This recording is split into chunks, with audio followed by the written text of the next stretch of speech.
Woo! Yeah, baby! That's what I've been waiting for. That's what it's all about. Woo!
Hey everybody, and welcome back to another stream. It's been a while. I think it's been not quite a month, but close to one, I think. But yeah, I don't exactly know who it is that's doing that, but I had a feeling it was Bubble. Bubble. Been freaking too long. Yeah, but I'm still kind of doing my whole semi-break thing where I'm only really streaming when there's things happening in Final Fantasy. Which there is right now, since we currently have the Moonfire Faire happening. Just the sort of, what do you even call that? Summer event sort of thing. But yeah, I'm still currently in the process of editing stuff. I'm missing, I think, let's see, how much stuff have I actually... I haven't edited like fully any videos yet. Technically I have edited down the Subnautica stuff, but that was like months ago. Just want the so-called avatar back. Still mad we didn't get the boxer shot. Listen, if I'm ever gonna post anything like, oh, I have a hole in my boxers or anything like that, that's gonna end up more on a like Nutsy for Work account, not on the main one. Plus, I don't post that sort of content. The only reason I was like, might as well post that picture of my socks was because I had just been out shopping and got back, took off my shoes, and it was just like, my toes are sticking out through my socks. That could be a funny post. that was my entire like thing. Your DMs. Nope. Not happening, Pavel. But yeah, currently I've just been mainly going through my old streams and sort of doing, I kind of want to just say rough cuts, I guess. So it's not really been edited in any sort of way, it's just been like cut, so I know that, okay, this part can maybe be useful, maybe used for something, this maybe not, I need to look through that part and so on. But so far I've done that for all of my Realm Reborn, so both all the 2.0 stuff and all the patch stuff. The same for Heaven's Ward. And now I'm forgetting exactly what else I've done it for. I know I'm currently doing it for like Yakuza stuff. I wanted to start doing it for the Dark Souls Remaster Test mod playthrough that I did, but I haven't really done a whole lot with that one. But the Yakuza stuff I have basically gone through, I think it's 25 out of the 35. I think I basically calculated to that I'm missing 10 streams to look through. And most of those are like 2 hours long, so shouldn't take that long. And then once that's basically been done, I can just, whenever I basically decide to do it, I can just start cutting it down a lot more. Well, that one's definitely gonna be turned into several videos once I get around to that, because just all of the footage is like, I think around 100 hours at least. So yeah, that's a long one. I do kind of have an idea of where I want to cut the different sort of videos that I'm gonna make out of the Yakuza stuff, but it kind of depends on how long they end up being, because I don't want it to go above like 2 hours, like each individual video, because I feel like that's maybe a little bit too long. How's the vacation so far? It's been good, I guess. Haven't really gotten as much stuff done as I would have wanted to in terms of like the stuff that I want to do for the break, because I wanted to have done a lot more editing, but I just didn't really get around to it because I was also, because I kept being like, I should just sit down and start actually editing stuff, but then it just became like, it's a bit too much, because it is around 2 years worth of fucking footage that I need to go through, and I didn't really want to just sit down and watch all of it.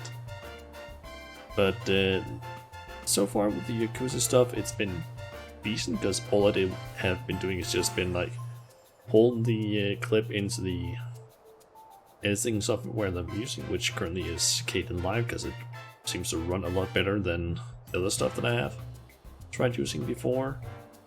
And then I just mute the audio for the clip, speed it up to like 10 times speed, and then I just do cuts using the shortcut that I have set up, which is R, while I basically have a YouTube video on the other screen.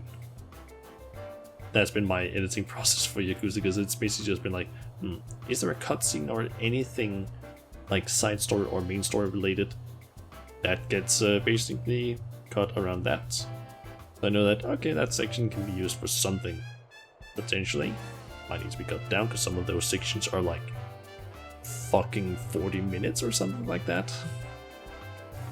But yeah, it's at least been cut into like more manageable sections where it can be like, okay, is there anything useful in this?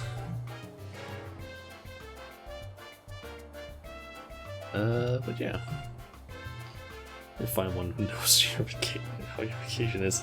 I mean, it's been fine. I haven't really done that much, I feel like. I mean, I did technically go and visit my parents at their I'm forgetting what it's called in English now. Basically, they're like the Danish word for it is sommerhus. I'm forgetting what it's called in like English, but basically, like they have like a second small vacation house, and I basically just visited them along with my little brother, because he needed to basically help my dad with a bunch of electrical stuff. I think they need to move the entire like I think it's the fuse box that they need to move to the other side of a wall. And while my dad feels like he could maybe do it, he felt like it was probably a better idea to get my little brother to do it, since he is almost done with an education as an electrician. So it might be a good idea to let person with an actual education in it mess around with the like electricity. And then I basically just ended up helping move a bunch of essentially gravel, sand sort of stuff from one spot to another using a wheelbarrow and a shovel. because that needs to be done. But yeah. Apart from that, haven't done a ton of stuff other than just playing games. Did play a little bit on a Minecraft server that one of my friends, Chun, got, but that only lasted for like 3-4 days, and then I basically just didn't log in anymore because for some reason I often get bored on Minecraft servers. I don't know why, but I often feel like I set myself a goal for something like, oh, I want to do something with this mod pack. I end up doing that thing.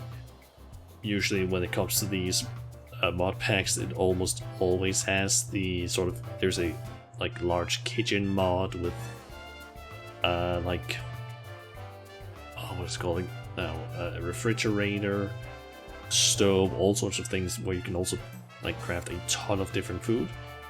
I always end up going like, oh yeah, I'm gonna make the kitchen, and then I never do anything with it. I even started like a small farm area where I was like, oh, I can make a farm and start growing stuff. The problem is just that it doesn't end up being very efficient, and then I just get bored. And I feel like often the servers don't last that long either, because I think Chun has basically started playing a whole lot of Baldur's Gate recently. It's yeah, he got that game and he has been absolutely hooked. I've watched him play a little bit as well, and let's just say that he has maybe ended up in some fights where it was just like, yeah, he can't win that. Meanwhile, I'm just sitting on the sidelines looking up solutions that he doesn't want, that I'm also not giving him because he doesn't want the solutions, but I'm just sitting here like, this boss has a very specific mechanic that you're supposed to exploit or basically use in order to win, but he maybe doesn't know that mechanic right off the bat. But yeah, it's been fun at least. Anyway, I should probably get started on what I actually planned for today. So the plan is basically do the Moonfire Faire quest, because it drops today and it's gonna last for like 2 weeks, I think. After that, we're gonna head over to the Crystarium, because I basically have these things. A bunch of different things which I use for these two quests, so I can get the Chorosoi Crystalline Hatchet, which is the 3rd upgrade, I think, for the hatchet. And then I also have it so that I can get the 4th upgrade for the pickaxe. So just gonna do those quests quickly, and then we're gonna go and what's it called? Do a tour of my house, because I'm actually finally somewhat done with it. Anyway, allergic to sunshine. Mayuru Moyaru is calling upon all adventurers to join the hottest event of the year. My prayers are answered. As the sun beat down upon my brow, my flagging spirits were kept aloft by the hope of your return. Now that you're here, I can say that the Moonfire Faire's success is assured. Our festival has a long and storied history that hardly bears repeating, but for all intents and purposes, it's become the premier event of our guild. We hope to stoke the fires of adventurous hearts, young, old, and all ages in between. This season's main event has become a favorite among adventurers and revelers alike, the A or Z and Nimble Warrior course. Keeping vigil over the proceedings is the Sunshine Savior, guardian of the sandy beaches. Okay, so is the jumping puzzle there again this year? Because it was there last year, but it hadn't been there for a few years, so maybe it's back? Who is the Sunshine Savior, you ask? If your interest has been piqued, then I encourage you to make haste to Costa del Sol, where Herr Mega stands at the ready to apprise eager volunteers of the details. Okay, out to Costa del Sol. I wonder if there is that gem puzzle again.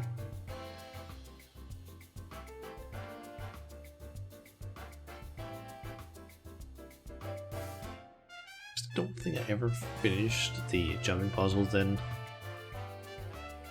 Oh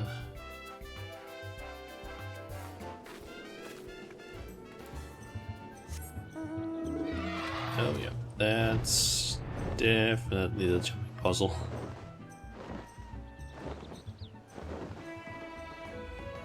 This looks like it's jumping puzzle, maybe the same one. I'm not really sure if it's the same one though. Oh god, there's a lot of people down here. Oh yeah, there's a lot of people. Well, if it isn't Shauna, as sure a guest to the Moonfire Faire as the stifling heat. Did Mayara Moyaru's mention of the Sunshine Savior stir that heroic spirit of yours? I should hope so, because between you and me, we're in a bit of a bind. If you wouldn't mind lending an ear to our troubles, I'd appreciate the opinion of a fellow adventurer. Much obliged. You see, the fair's been no stranger to difficulties, make no mistake. People swimming where they shouldn't be, monsters treating the beaches like a bloody banquet, and all manner of other perils have put a damper on what's meant to be a time for celebration. To combat this, I came up with the idea of the Sunshine Savior, a brave soul whose duty would be to nip such problems in the bud before they become everyone's headache. Not only would they keep our patrons safe, but their deeds would raise the esteem of the guild as well. Not only that, but it would be the perfect opportunity to give our fresh blood a chance to shine. So I went looking for a stout arm from within our ranks, and after a process of stringent vetting, settled on an eager youth by the name of Lionel. The lad seemed a perfect fit, but his spirits have taken a sharp dive since he arrived in Costa del Solution. Whatever the cause of his troubles, it's plain he needs a guiding hand or two to see him through them. So, if you've got the time and the inclination, I'd like you to help set him on the right path. Once he's found his footing, I won't ask you to dote on him any longer. How about it? You're a lifesaver, friend. Now then, follow me and I'll make introductions. Lionel should be somewhere near the Aetheriot. Let's go find him. Okay.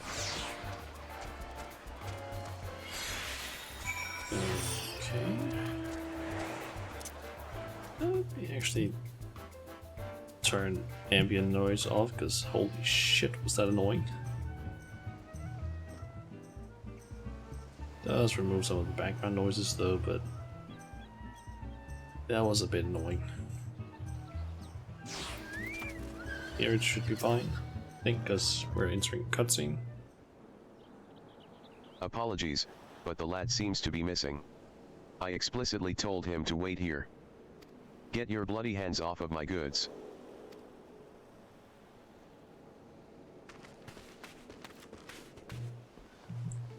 Sorry, terribly sorry. I only thought to help. The crates looked awfully heavy, you see. But you're right to be wroth at me. Yes, for why would you need my aid, with my arms thinner than sprouting reeds? I see the error of my ways. I shall shovel buffalo dung as punishment. Ah, lad, sorry for snapping at yet.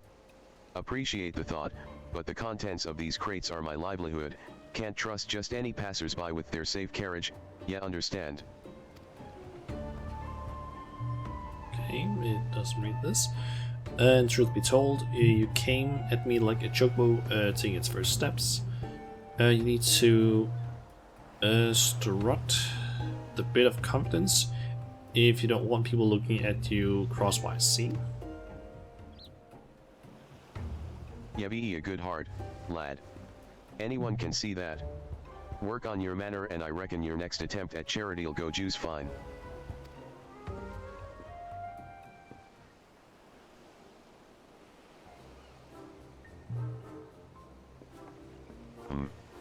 I can hazard a guess at what happened here, but I'd like to hear your side of the story nonetheless. Mind filling me in, Lionel? Oh, Master Hair Mega. And who is this? It can't be. Is this woman my replacement? Heavens forfend, I've been dismissed before my duty has even begun. But the camera pan, wait, I think it was basically just a transition for the boxes to have been removed. Because they're not in the background anymore. There's no need for all that. Shauna here is a member of the guild, and she's here to help. But first, we need to know what's going on.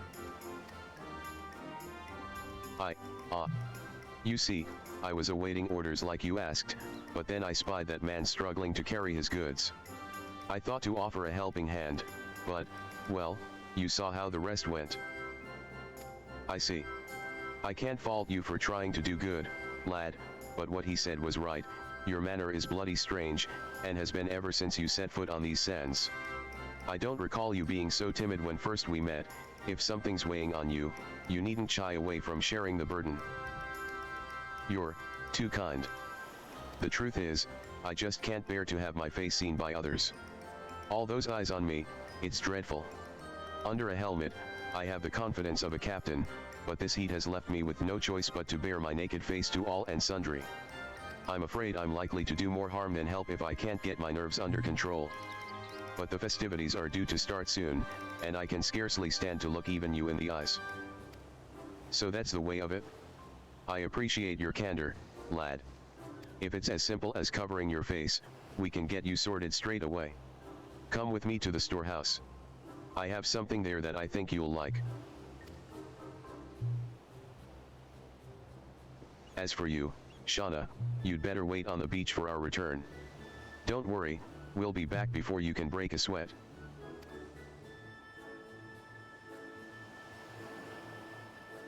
Okay.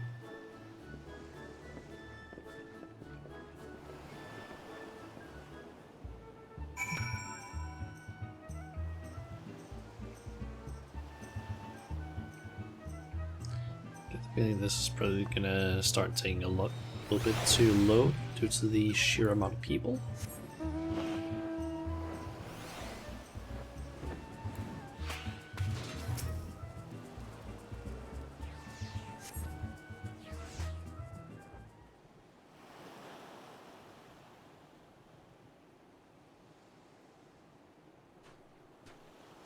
And here we are. Feast your eyes upon Costa del Sol's Sunshine Savior.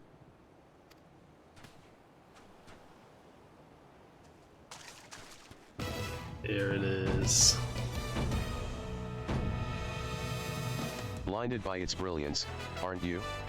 I had this lovely piece made the moment I conceived of the Sunshine Savior. A special commission from the Weavers Guild. They went full out with this and just made a full-on Super Sentai outfit. But genius isn't always obvious, I discovered. My colleagues claimed the coloring was too bold, the design too daring. I believe the word gaudy was tossed about. And so, with a heavy heart, I set it aside, until today, that is. By the gods, I feel a whole fool taller. The fabric is so light it's like I'm wearing naught but my name day suit. I'm ready to take on the world and then some.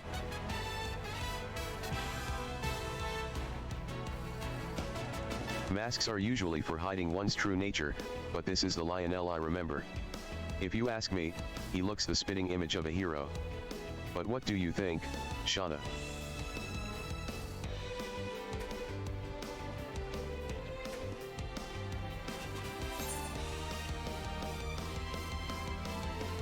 It certainly suits him.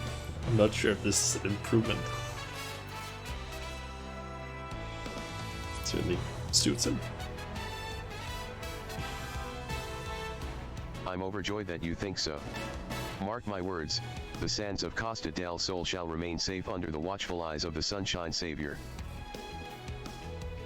Now then, Lionel, consider this your official appointment as the Sunshine Savior. Go forth, and remember that you carry the reputation of the Adventurers Guild on your shoulders. Don't crumble under the weight, lad. Become a savior worthy of your namesake, and our guests will soon forget the countless monsters and maladies that lurk beneath the tides. I know you won't disappoint. Thank you, Master Hair Mega.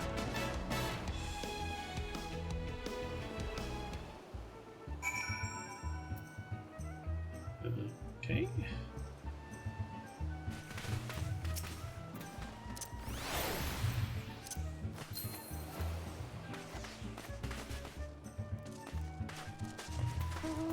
As the Sunshine Savior, I must bear all the responsibilities that the title implies.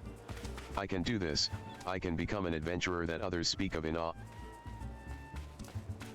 Okay, so apparently, from what I understand, Yoshi is a massive fan of Super Sentai, aka stuff like Power Rangers and stuff, which is why he has apparently added it to the game several times in different ways.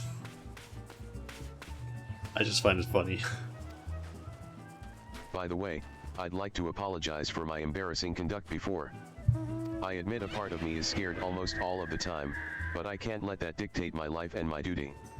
Whatever happens, I swear to do all in my power to make this Moonfire Faire the safest yet. That being said, I realize I still have much to learn, and would very much appreciate the aid of a seasoned adventurer such as yourself. Will you help me? Thank you, Shauna. I look forward to growing under your wing. Okay. And next quest, which is the last one, where we also get the full-on suit. It's just like, hell yeah. And the best part is you can color it. So if we want to, we can have like a blue outfit. Or any other outfit. Just wondering, do the gold or the metallic colors do work? Nice. I'm not seeing. I think some of the people from my FC actually are planning on maybe doing some raids, specifically where all of them are wearing this outfit as their glamour. So that could be kind of fun to do. I am the Sunshine. Hairmaker is eager to send the Sunshine Savior forth into the sands of Costa del Sol. Lionel looks every ILM the hero, and no mistake. But looks aren't worth a damn if his heart isn't in it. How are you feeling under that mask, lad? Up for the work ahead? About that.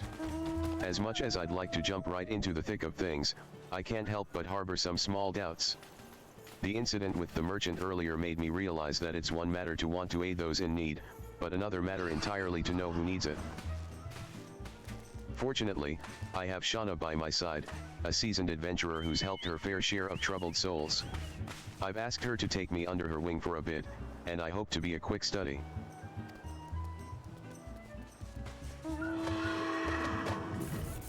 That's a capital idea, lad. Every adventurer has a few stories of being rewarded with scorn instead of coin. Strange as it sounds, a helping hand must be deft besides. Well then, let's revise your tasks, give you a chance to sharpen that nose of yours to the scent of unrest. Why don't you stand watch over the revelers gathered at the northeastern shores? If you spot trouble brewing, put a lid on it before it spills over. Shauna will attend you in a supervisory capacity. Before leaping into action, ask her for advice on how to conduct yourself. She'll guide you well, I've no doubt.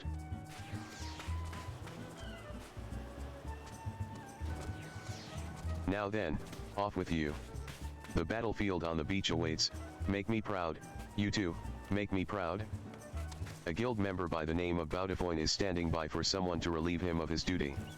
Speak with him first, then show the realm the measure of a Sunshine Savior. Okay.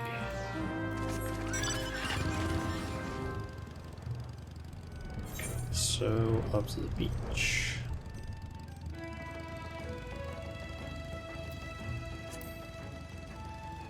And right there, I guess.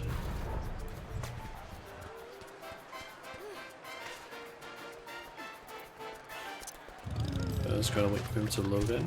There we go. I can't even wait, is that... Oh, that's the Ellison I think we've interacted with before. Why, if it isn't the Sunshine Savior, protector of the summer sands. Please, please, I release the beaches of Costa del Sol to your stewardship. The following event cannot be skipped. You may wish to cancel any pending duty. Yeah. Ah, yes. Before I go, allow me to furnish you with these link pearls. A crucial tool for a pair of strapping guardians such as yourselves. Godspeed, saviors.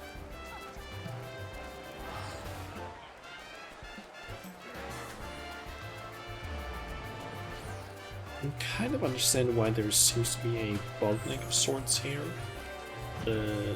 People. Due to the fact that it's a thing you can't skip, so that kind of makes sense.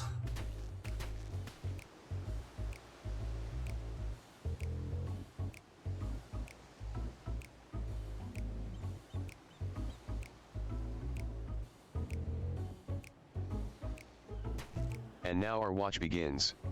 Go on, Shauna, tell me what you see. If there is trouble lurking about, the Sunshine Savior shall rise to action.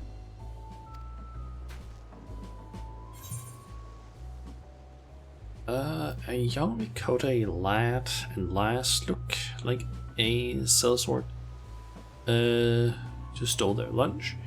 A shifty pirate lass is sizing up a nearby man quite intensely by the looks of it.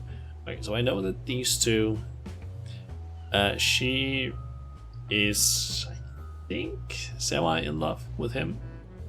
I don't know if it's the other way around as well, but they should be fine. I think they might need some help potentially, because there, I think that stuff is okay.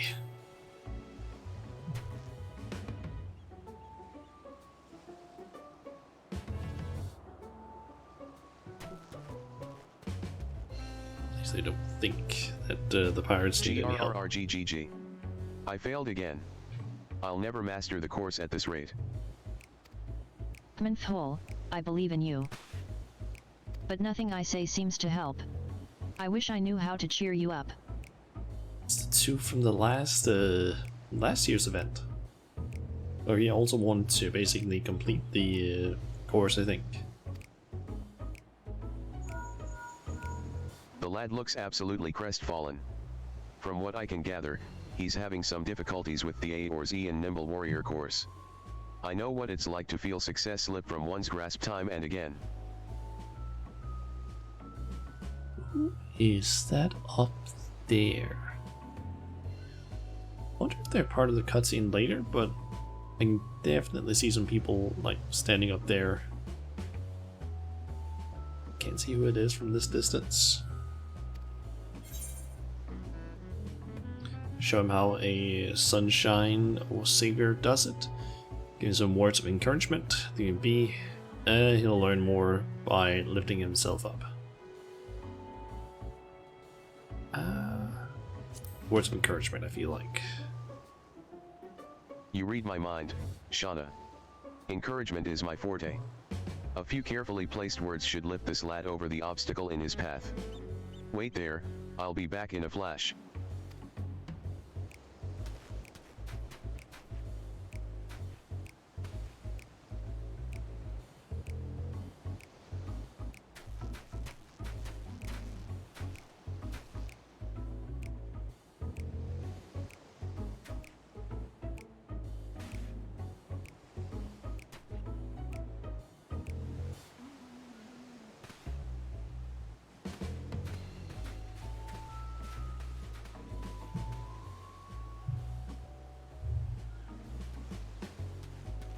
The pair were thankful enough, and the lad seemed once again eager to tackle the course. All in all, a success for the Sunshine Savior. Oh, we need to do both of them. Didn't realize that.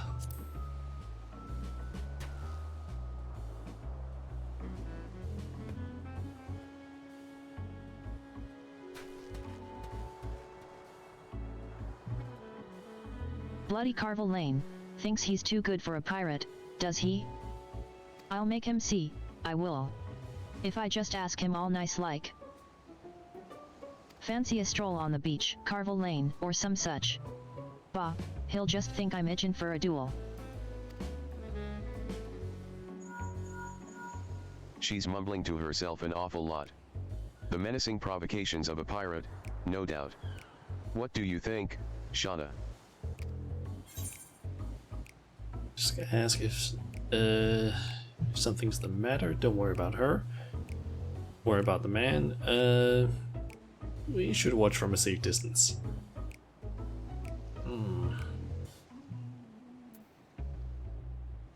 Worry about the man.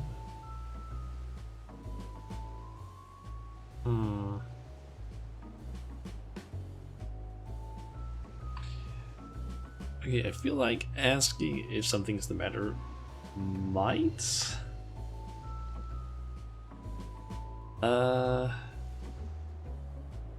be the right option, maybe. I feel like don't worry about the man. I feel like that one doesn't really do it, but I kind of want to pay this one. We should watch from a safe distance, maybe because there might. I'm get a feeling if we pick that one, she's gonna go walk up to him, to Carvelane, I think his name is, speak with him, and then there's probably gonna be a misunderstanding or something. Kinda want to pick that one just because I feel like that one might produce the more funny thing. This has the scent of danger, or perhaps something foul has washed ashore. No matter, I shall trust your advice. It's what you're here for, after all.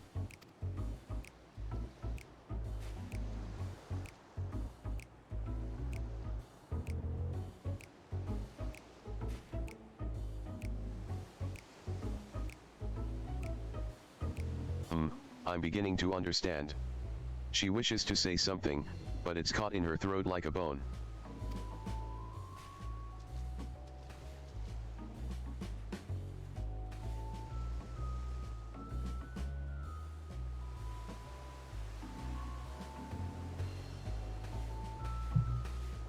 She's given up. Judging from her manner, she may have the same reservations as I concerning showing her face to others. A kindred spirit, in need of aid. Alas, I have but a single mask, so I couldn't have helped even if I wanted. But you knew all of that, didn't you? Remarkable foresight, my friend, truly remarkable. Kinda wish I had picked the other option as well, but...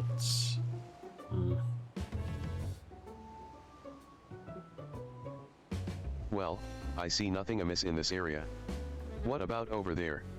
I wonder if I can actually repeat the cutscene later, like at the book, an inn, and maybe make the other option. Just not sure if I can even see the cutscenes. Don't know. So this is after Mr. Superhero Man. I mean, I am basically just acting as like a advisor, I guess.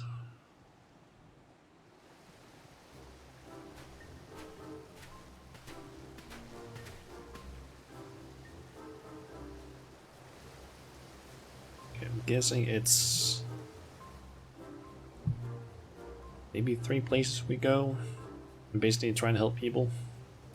And now our watch begins. Go on, Shauna, tell me what you see. If there is trouble lurking about, the Sunshine Savior shall rise to action.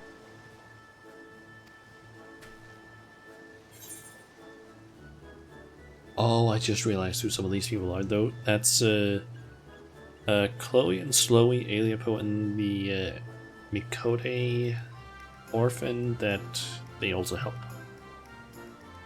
A group of rollers are installed by the Eorzean Nimble Warriors course. Some muscular fellows are slumped over on the ground.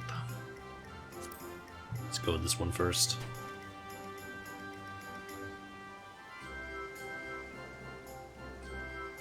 Don't recognize those three though.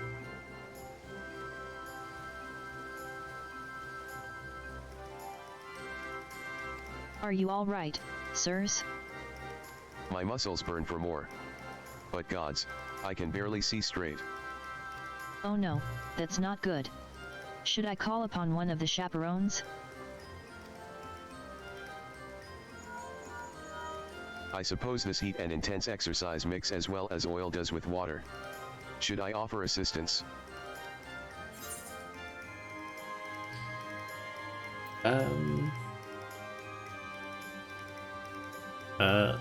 Tell them to find a spot of shade to rest in. Tell them to drink plenty of fluids. Look at those muscles, they'll be fine. I think water would maybe be a good idea because they're probably You're quite dehydrated. right. Even the strongest of us will wither before the sun without water and rest. I'll go and tell them as much.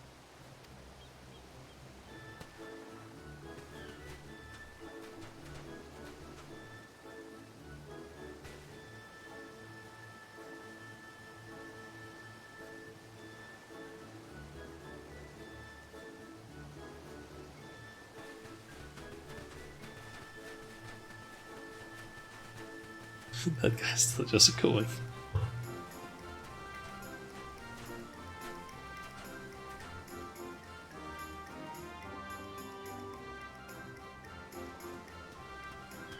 I had a word with the men, and they insisted there was nothing to worry about. Still, my duty is to dig out the roots of trouble before they break soil, so in that respect I consider this a success. Okay, then the revelers.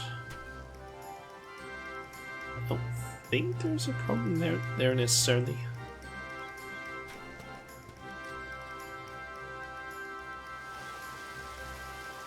Go on, jump. Jump like your life depends on it. You'll never make it from there. Watch out or you'll eat sand.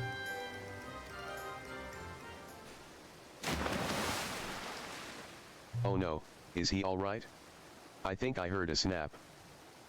Oh.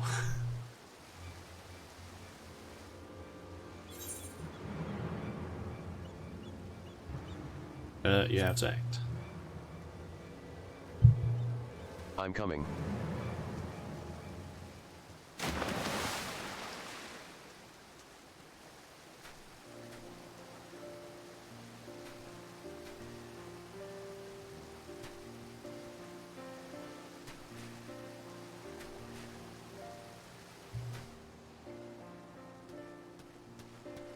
Phew.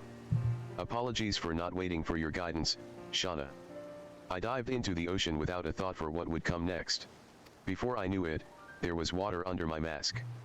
I was sure I'd meet my end then and there, but somehow, I found my bearings, and brought that man ashore. I suppose fortune favors the reckless, eh?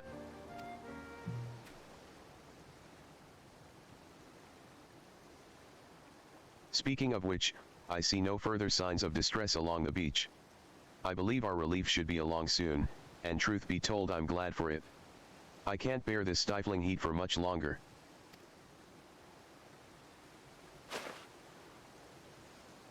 Yes, maybe it's Still, only... better to be baking under the hot sun than drowning under the ocean waves. Every breath I took invited more water into my lungs. If one of the seven hells lies on the ocean floor, doubtless its doors were cast open for my arrival. But I'm grateful to be alive and well, and with a few feats of daring do under my belt besides. That's in no small part thanks to you, Shauna. Your sound guidance led me to take action where I might have been paralyzed by doubt. I have Hairmega's costume to thank, too. It may very well have some special power to turn the timid into the lion-hearted.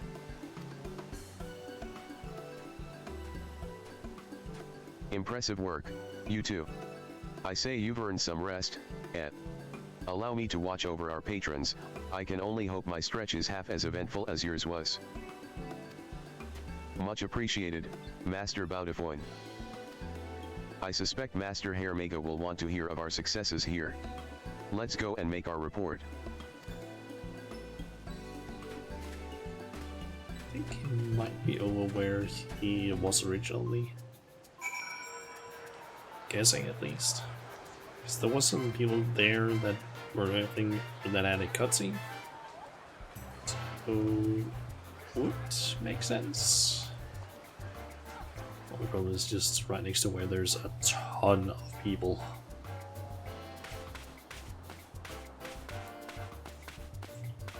And there's so much lag that that ability fucked up.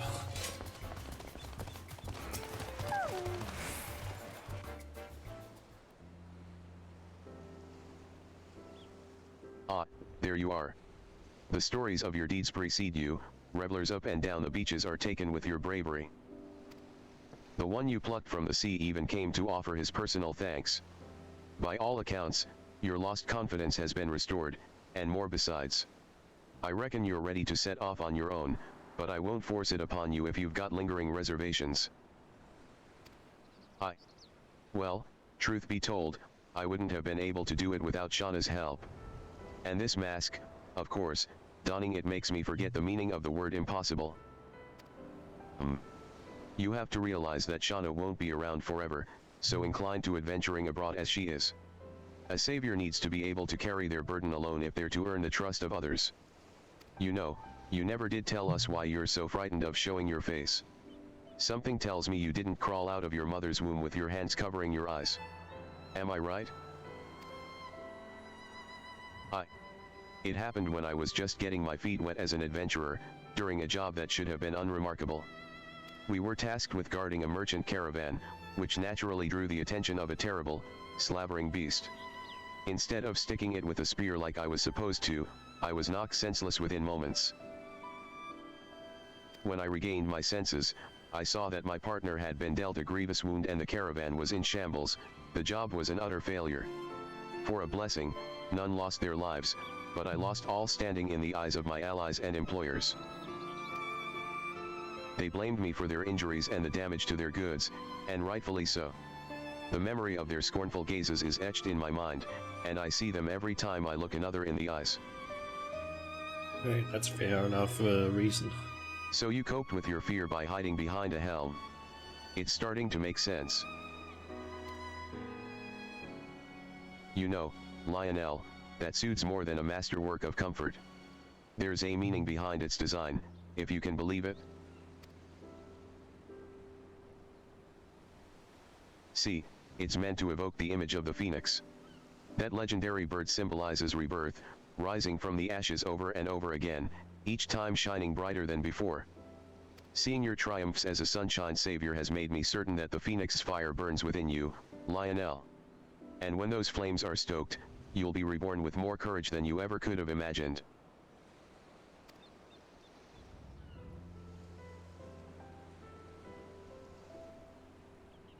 All this time, I was wrapped in the phoenix's embrace.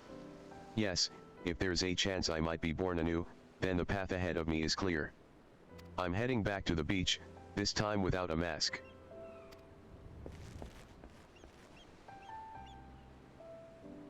Something on your mind?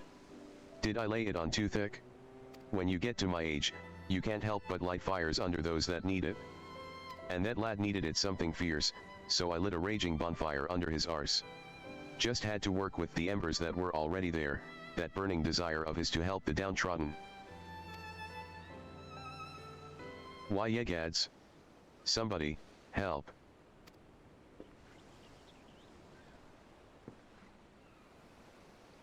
What's going on?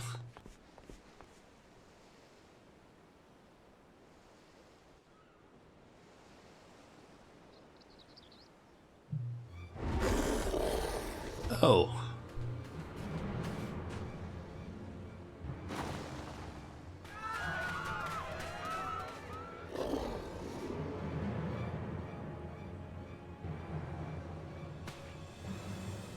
Chloe.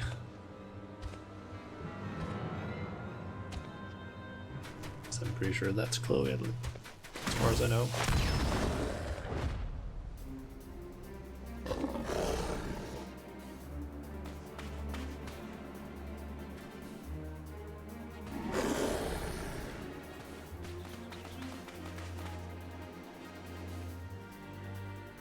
You've actually traveled pretty damn far, considering that this is La Nausea, and they're usually in Idleshire, just like very far away.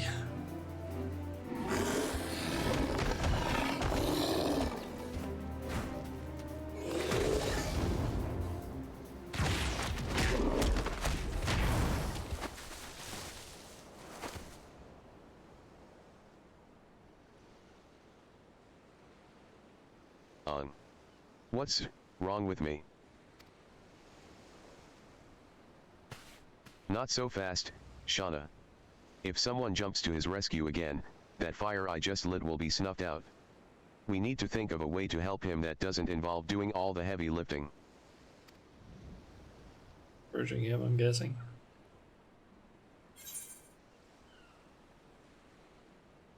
You can't do it. No one can. No Muslim can stand. Insta Leonine. Rise from the ashes of defeat and be reborn. Sunshine Savior never backs down.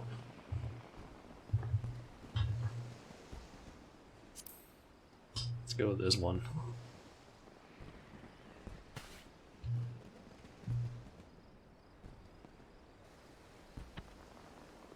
She's right. You're our sunshine savior. So save. Give that beast what for. Yes.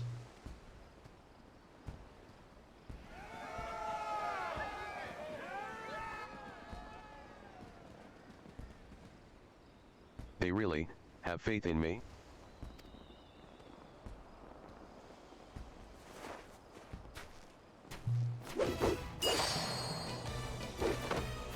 I can't let them down. I must uphold the reputation of the Sunshine Savior. Fucking effects. Bathe in the flames of my rebirth. Bathe in the flames of the Phoenix, I think it said.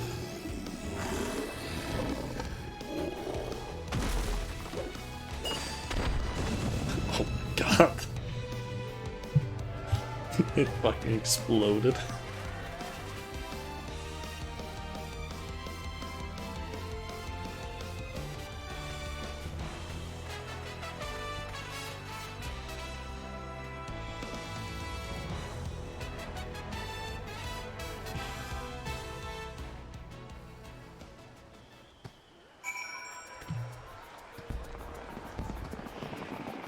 Okay.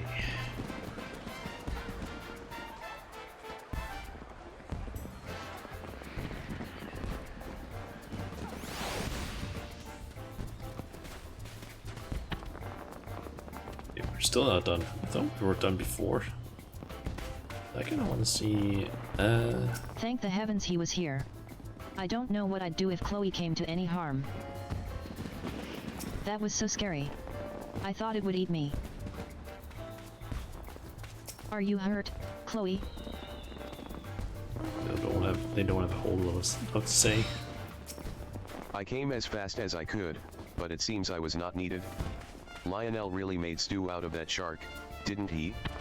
It seems Hermega was right about him. The lad looks unharmed, a small miracle, all things considered. Are you okay? That was so frightening, but so exciting at the same time. I'm gonna write about you in my diary. And you're probably gonna make stories like do with the adventures that we bring in the Wondrous Tales. Thank you, thank you, thank you. Chloe's safe, and it's all because of you. The thing about it, you can actually do this quest level 30. So this would actually, for some people, this might actually be the first time that they see these three. Even though that the time that you actually meet them, or like, for most people, you just go through the main story, you don't meet them until you get to Idleshire, which is at like level 57, 58-ish, I believe. Like 56. Yeah, I feel like it's like somewhat, like not extremely late, but it's not like early in the MSQ. I'm actually going to search. And is it? You end up in Idleshire during the Heavensward quests.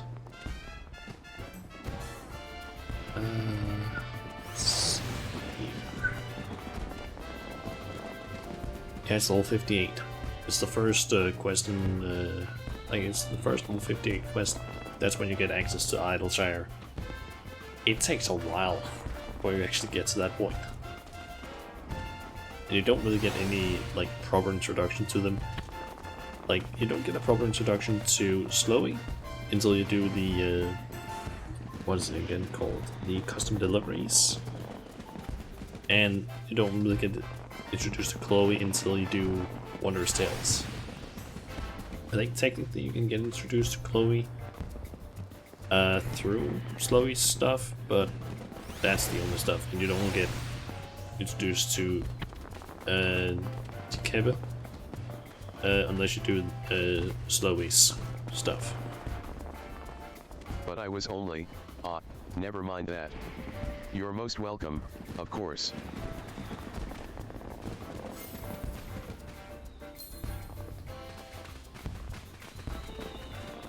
I'm not sure what to call what just happened, but the word miracle comes to mind. Did I truly vanquish that bloodthirsty brute of a shark? That you did, and without a single scratch on our guests. You showed them what the Sunshine Savior stands for and gave them a display they won't soon forget. All on your own, too. But even a savior isn't invincible, eh? Go with Baudefoin and get yourself checked. Wouldn't want you to be done in by a few scrapes. Shauna and I will keep an eye on things here in case any other seaborne predators decide to try their luck.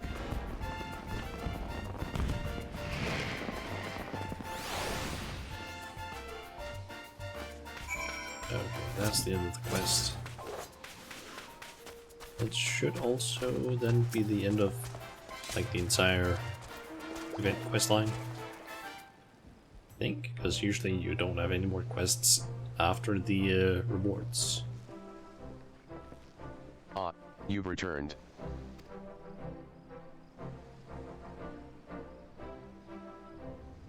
Thanks to you two, talk of the Adventurers Guild is on the lips of all in Costa del Sol.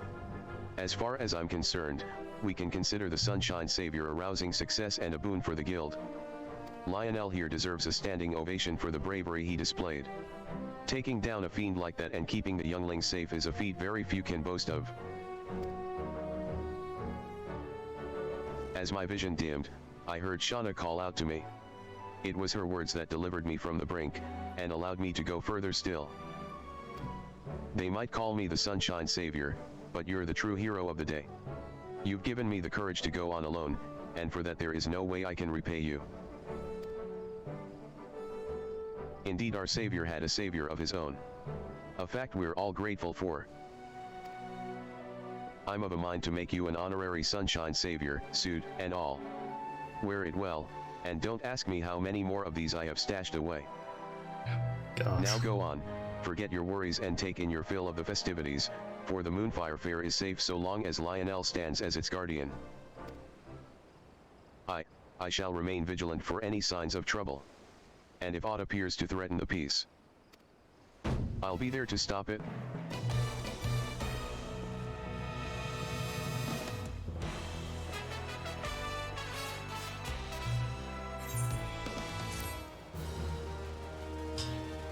Nice. I'd end up making a glam with this outfit, to be honest. Okay, I kinda also want to see what the vendor is selling. I doubt it's gonna be a ton of stuff. Let's see, we have some tracers. Which is, I think these, all of these are basically just things you like hold in your hand. I'm curious about the blue one in the wheel.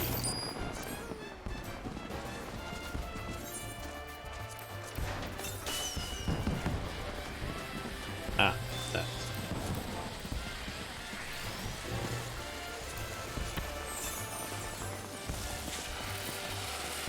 Ah. That's where we start. Okay. Might go back and buy some of those, but for now, nah. Okay, we do also have this whole thing again this year.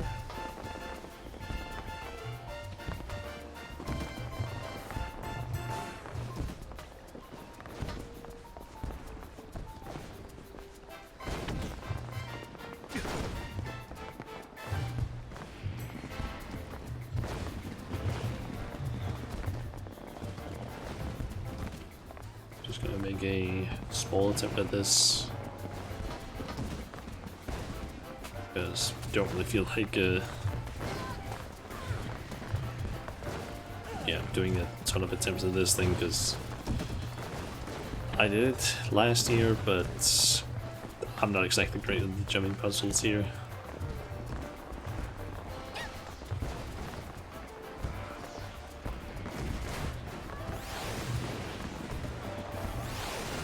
I do seem to remember that climbing this was a requirement last year.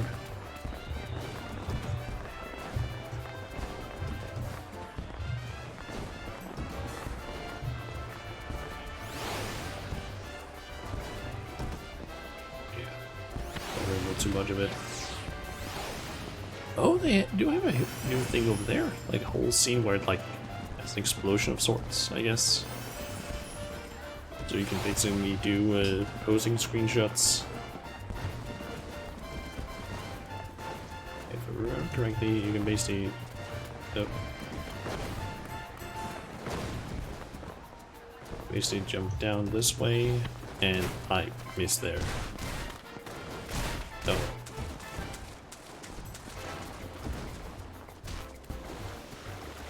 Let's go get out of the moving at range. Okay.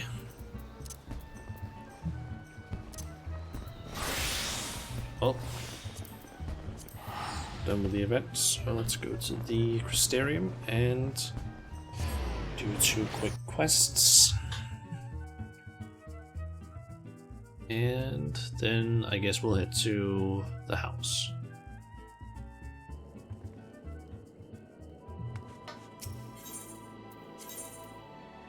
I do believe some of these quests are gonna be in a slightly odd like order, because I'm pretty sure that last time I did one of these quests where I accepted it.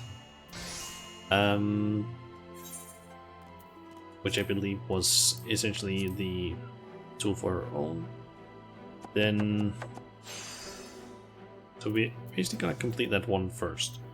However, we're not gonna get the start of a tool without compare until I believe after we've already completed it. So that one we're gonna get it in like the opposite order. That's because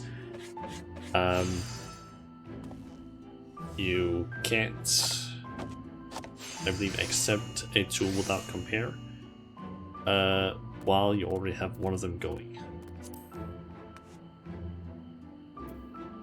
So yeah.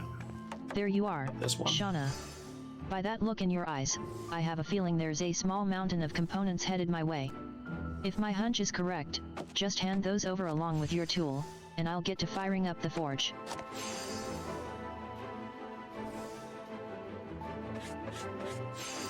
Well, I suppose it's time we pay our visit to the facet of forging. Sit tight a moment, Shauna, and you'll have your new and improved tool in no time.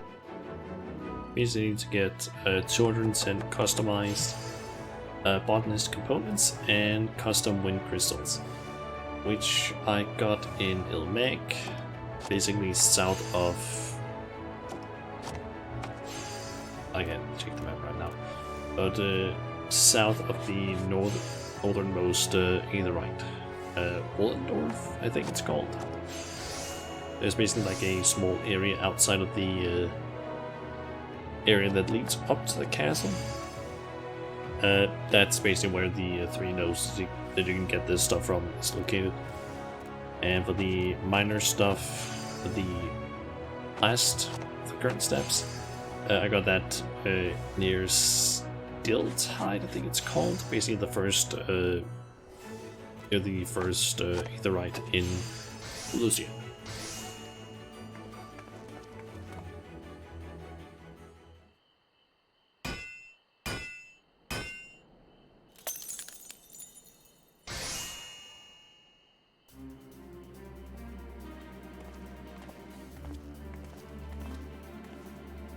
Phew. Another tool, fresh off the forge. I'm proud to present you with my newest masterpiece, Kurazoa's crystalline hatchet. Feel free to hold it up and show the world what we've wrought.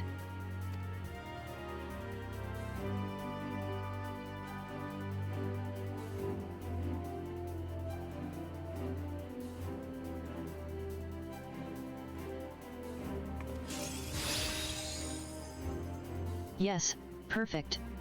There are few greater joys for an artisan than a satisfied patron. Thank you again for all your help, Shauna. You look as though you were born to wield my tools. Nice. I don't think there's gonna be too much lore on these, to be honest. There's our Take this professional one. procurer. I can hardly begin to express how grateful I am for all the work you've done, though something tells me you'd prefer to rid yourself of all those components before I start singing your praises in earnest. If you can hand those over with your tool.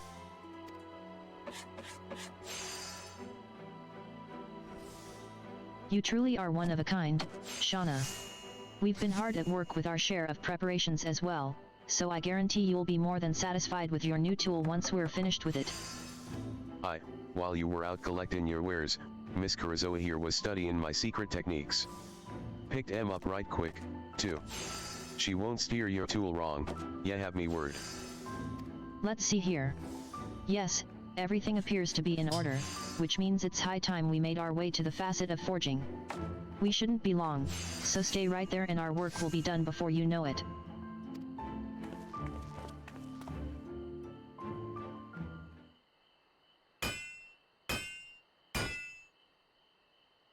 It's finally time for the all-important finishing touches. If it's a beacon of hope Mistress Malin wants, then it's a beacon of hope she'll get. One that will shine like Master Grenolt's kettles. One as brilliant as the very stars Shauna fought so tirelessly to return to us.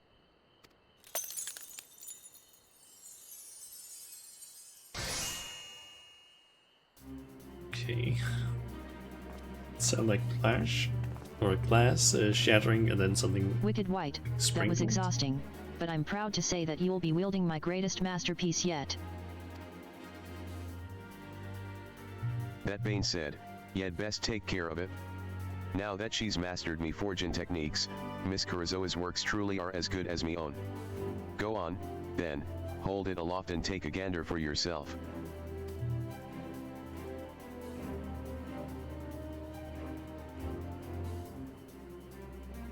Oh, it has little crystals floating.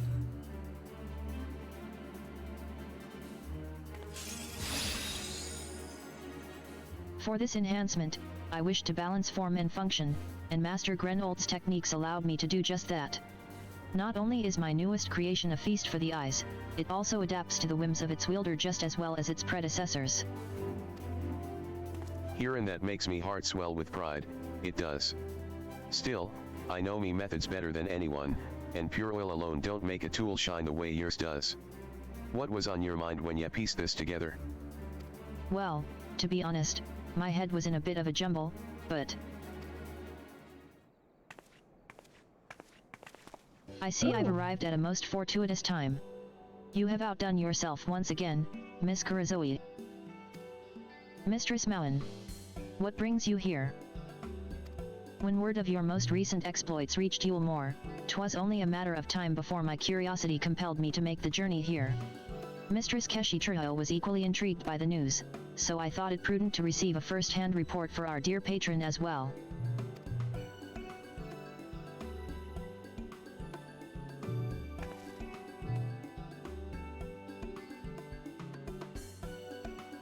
Wait, that was it. That's what was on my mind when I was forging the tool.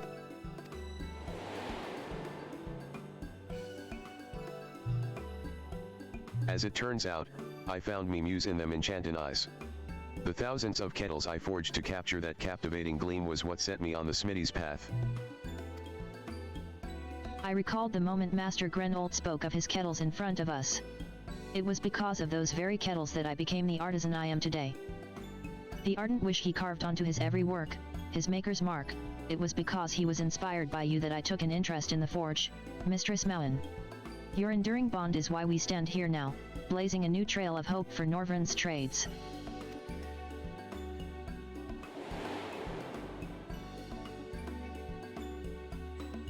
The two of you, your kettles, and my inspiration, we were all bound together from the very first, whether we knew it or not.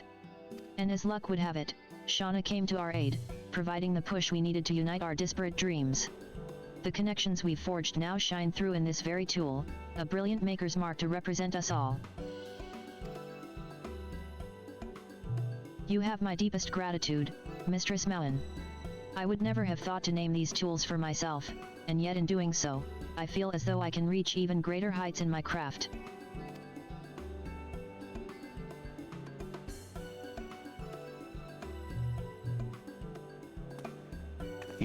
Here. Spoken like a true master. All I did was bring out the potential Ye always had in Ye, but small as my part was, I'm right honored to have played it. Ye did me proud, lass, and I reckon Ye'll keep doing the same. That means the world to me, Master Grenolt. Thank you so much.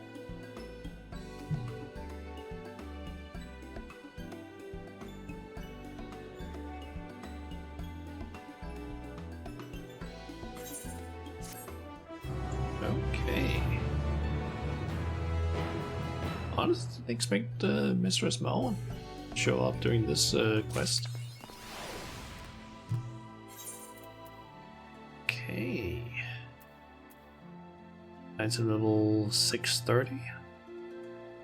I do believe that there's something about them, these tools still not being as good as the normal ones, purely due to the fact that they can't get materia, which means that their stats are going to be just worse overall, because you can basically boost materia the stats quite a bit.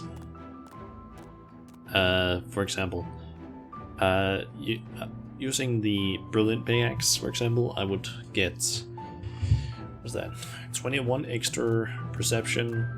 Vitality does not matter at all. That's just a filler stat. I don't even know why you have vitality on this gear.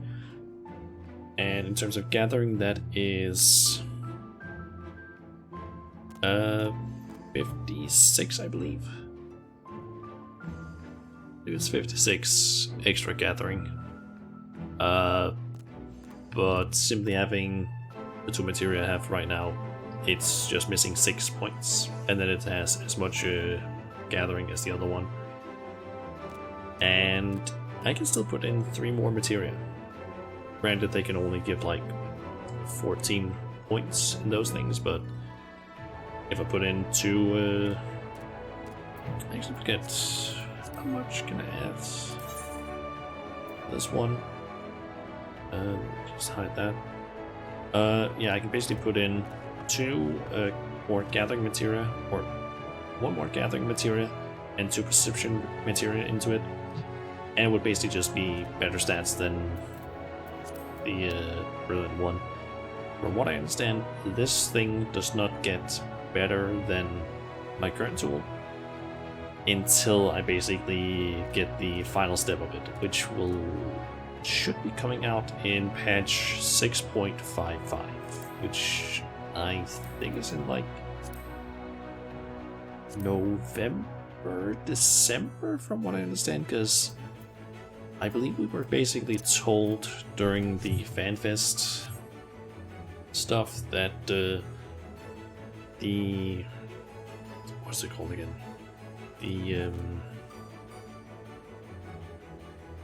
At 6.5 is supposed to be coming out apparently in early October, apparently.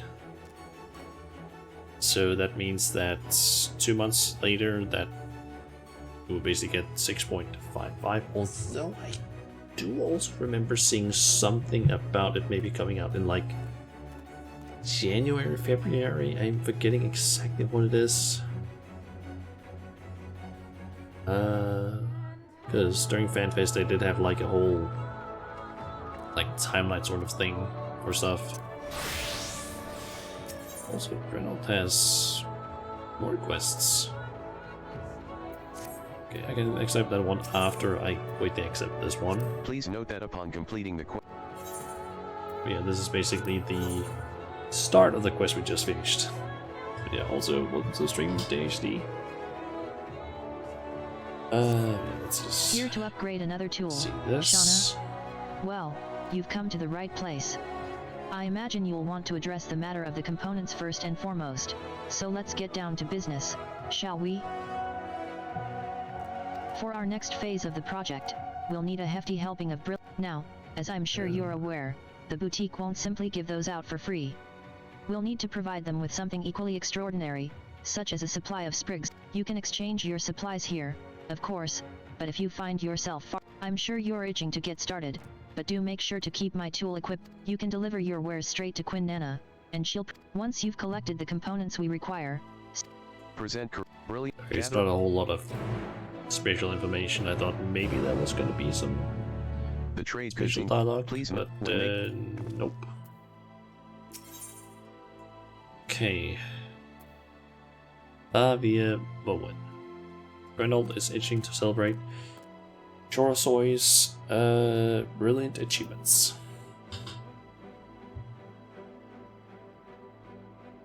You're so tired today. You've been half sleeping 3 times in your chair since dinner. I had the same thing kind of happen the other day. I was basically watching one of my friends, Chunjun, play some, what's it called again? Baldur's Gate 3. And I think it was maybe, I don't even think it was that late. I think it was maybe like 11 in the evening or something like that, which is not when I usually get tired. But I basically sat and kept feeling like I basically just fell asleep and then woke up. I fell asleep and woke up, but when it was like, I probably just closed my eyes for like a second or two, but it felt like a minute had basically gone by. It was weird. I tell ya, there ain't nothing more fulfilling than watchin' me apprentice find success, even if me own contributions in the end were but a few words of encouragement and some lessons on maneuverin' oil. Ya did a damn fine job as well, Shauna. After all the blood, sweat, tears, and components ya poured into this on our behalf, we owe ya more and Jews a thank ya and a pat on the back. I reckon it's high time we raise a glass to ya both in celebration. Oh, that sounds like a wonderful idea, Master Grenold. I'd be glad to have a bit of respite, but I thought you weren't partial to ales and brews and whatnot? Are you sure you'll be alright? Ya be got a good memory, lass. But this celebration ain't for me, now, is it? The important part is that ya get out there and enjoy yourselves. They serve a mean purple carrot juice at the Wandaren stairs, and that'll do me juice fine. Have massive Oblivion urge again, like the 4,000 or 1,492nd time in your life. I'm assuming you're referring to Elder Scrolls Oblivion. Because if that's the one, have you seen the I'm forgetting exactly what the video is called, but the Sky Oblivion mod. Maybe you'll buy a physical PlayStation 3 edition for your collection. But they're following since 2016. Yeah, they based just open a can of worms. Listen, I watched their, I think it was like road map video or something like that they put out. I don't remember if it was like how long ago it was, but it wasn't that long ago. But holy shit, they have done a lot of work on that mod. Like, I remember hearing about it a while ago, like a few years ago I think, and just thought, oh, that's the thing, but didn't really hear anything about it afterwards. But I was just like, okay, there's a lot that has happened in it.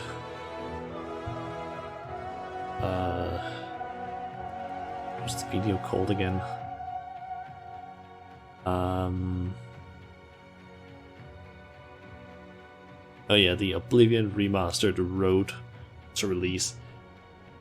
There is so much shit, and like, I gotta be honest, the video that they made is so well made in terms of like explaining, okay, this is what we're doing, this is what each of these things basically are that we're working on, this is how far we are with it, and all that stuff. It is so well made, that video, in terms of explaining it, and it came out like a month ago or so.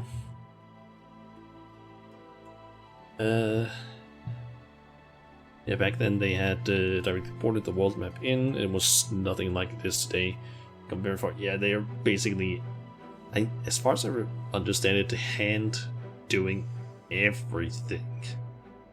Like, I gotta be honest, I have played Oblivion before on stream, like, I think back around when I started streaming.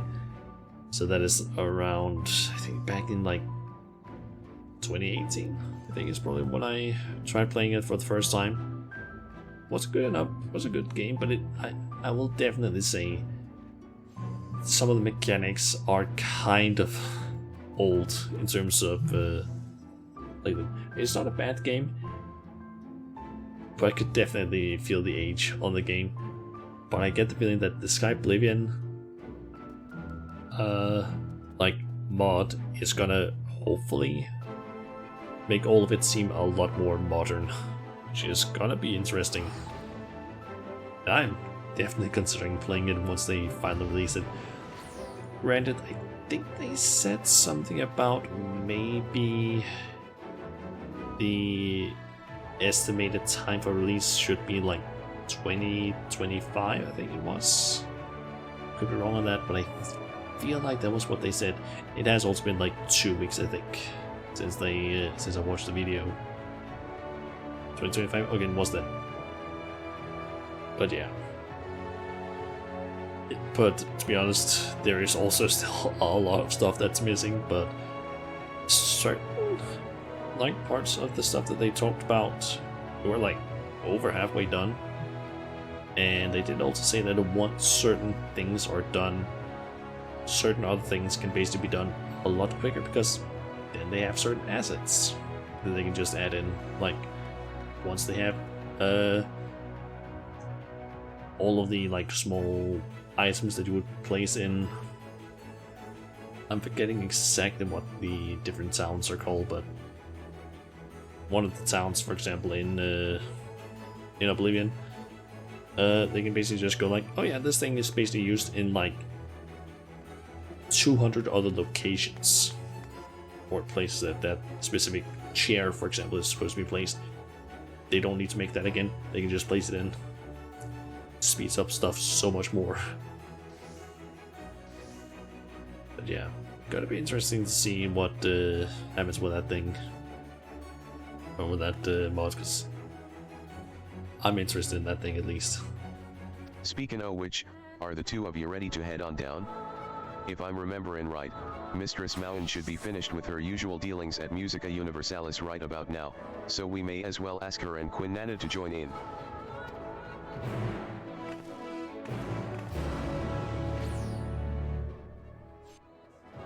Okay.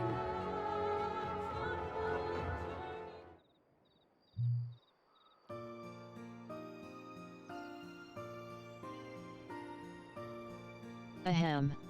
I'd like to propose a toast. We've been down a very long and, dare I say it, splendorous road together.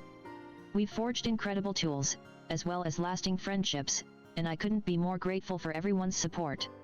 Today, we have more than earned the right to eat, drink, and be merry. They're working alongside another team remaking Morrowind in Skyrim's engine called Skywind, both under the umbrella project called the Elder Scrolls Renewal. I did also hear about that, but I feel like that might have been even older. Could be wrong. But yeah, Morrowind is not a game that I've played, but I do also, from what I've seen, that one is also kind of old. I don't even remember when did Morrowind come out. Elder Scrolls 3 Morrowind, when does it say here? It was released 2022. Huh. So 21 years old. And before they remade Morrowind in Oblivion's engine called Morroblivion. Okay. Okay, so it is basically a question. Is that the same team that made Morroblivion that's also working on Morrowind and Skyblivion? Or not Morrowind, but Skywind and Skyblivion. Because if that is the case, then they definitely have some experience then. Because honestly, trying to remake an entire game in another game's engine is a massive undertaking, if you like. And it's not something that you just go like, I'm gonna do that. Because that's several years of work, and it's not gonna be easy. And it's definitely not something that you just go for like it's not something you just do as like a new modder, because that would not go well. All of it is the Elder Scrolls renewal. Okay. That is basically just a group of people that have a lot of experience with that whole stuff. Different people directing the project's calls will joined and putting overtime. That's fair.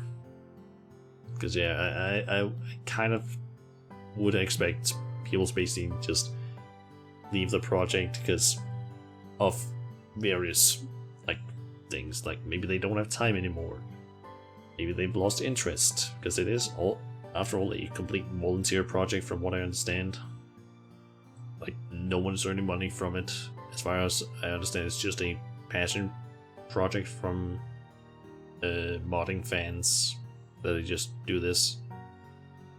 I don't think they earn any money because they can't sell it, like sell the mods, because it's basically that would infringe on the copyright that Bethesda has.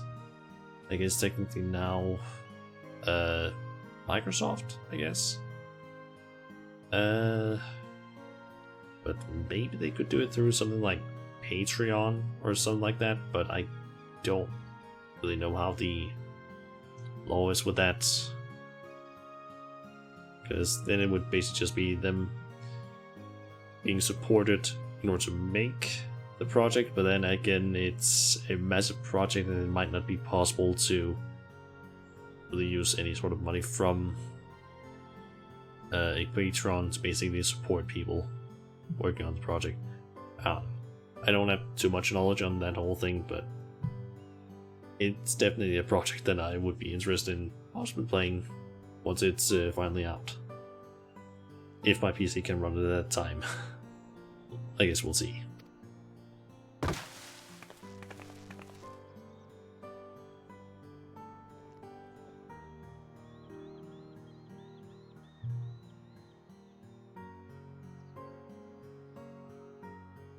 Aside from me sore eyes.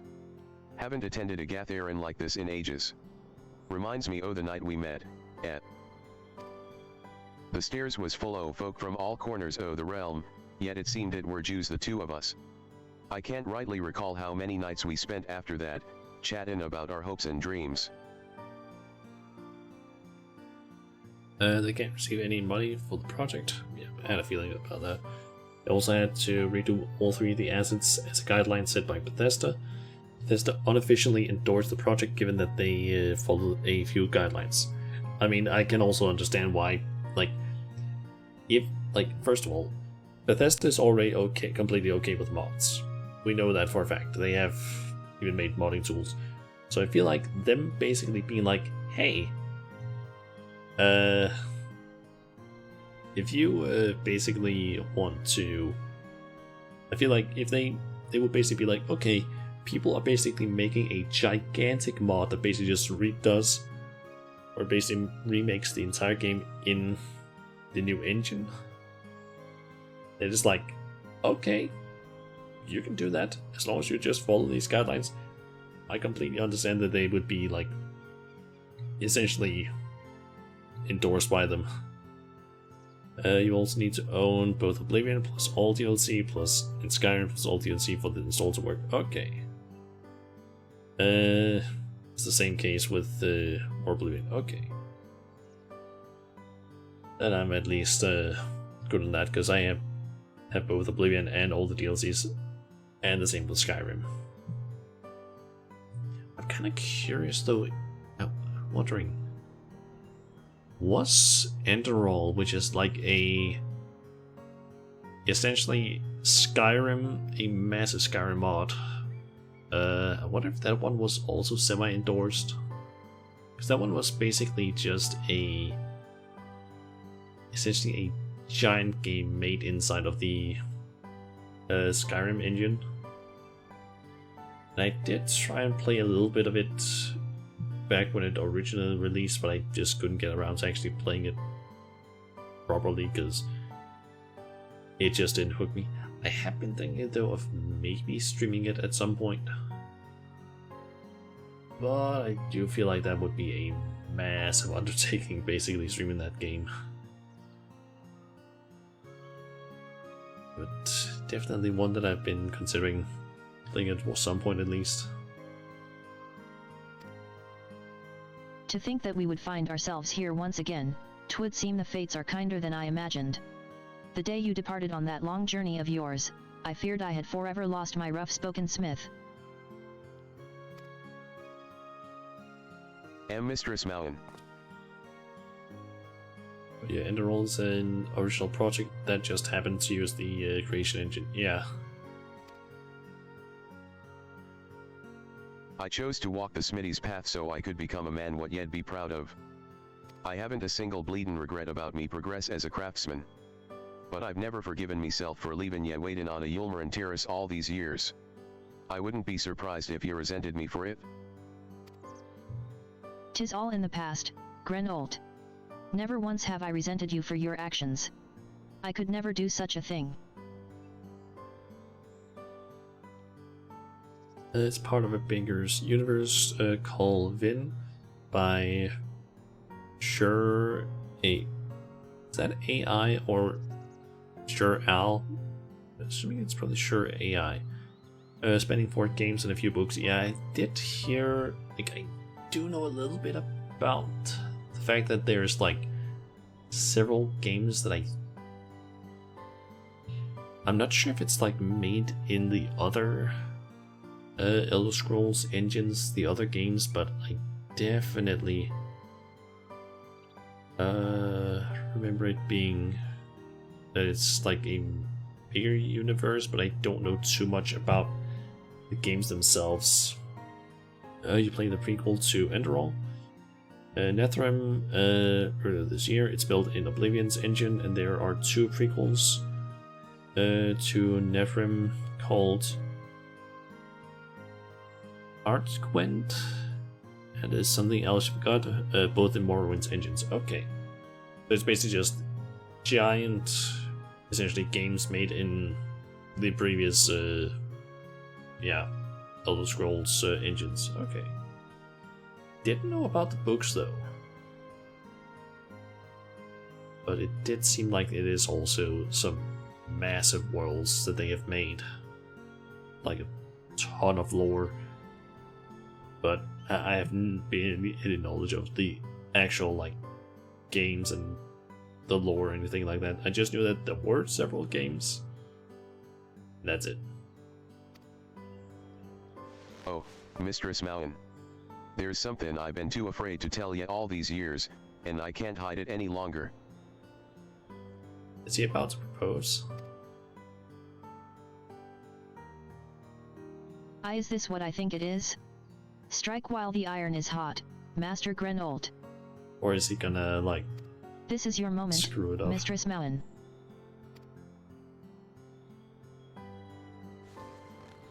He's actually propose. Mistress Mountain. Me dearest Mistress Mountain, I.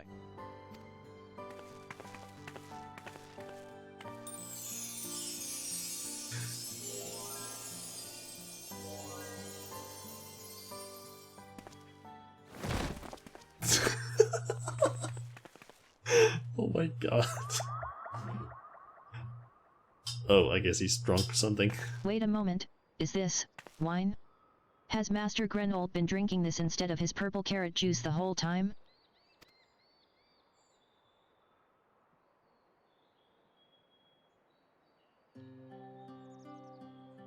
My dear, sweet Grenolt. You haven't changed one bit. Since the day you held your hammer aloft in pursuit of greatness, you have filled my heart with hope and pride. And in time, I pray you gain the courage to lay bare the secret you hold so closely.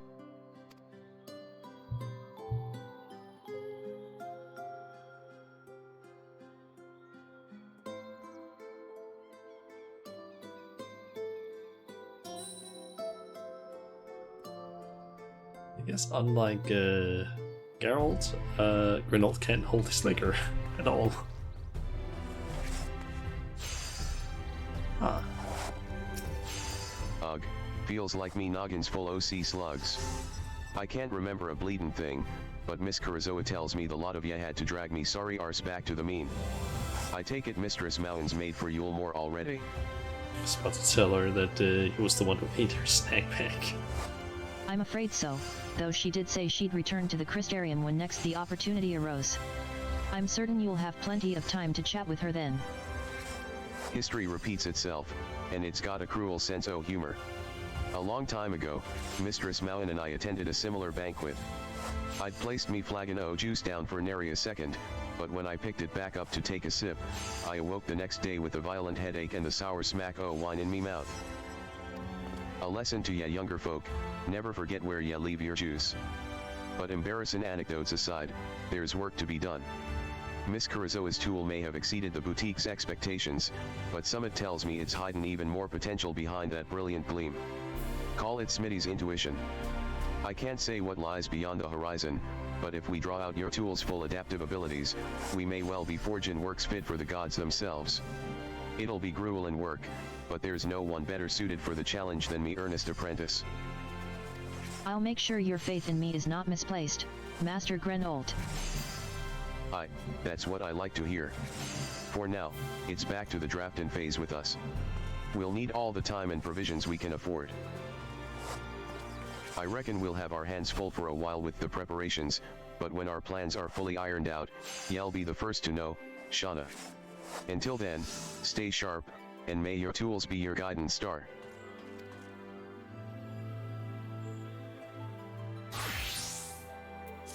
Okay. Stroke of Brilliance, that's not the thing I want to open. Okay, don't get anything from that. Okay, just gonna grab the stuff from my retainers.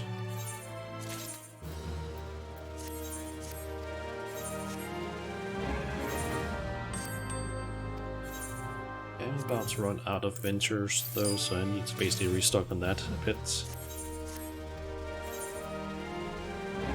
Indoor pond. Maybe use that. My house, but I need to basically figure out where we'll put that.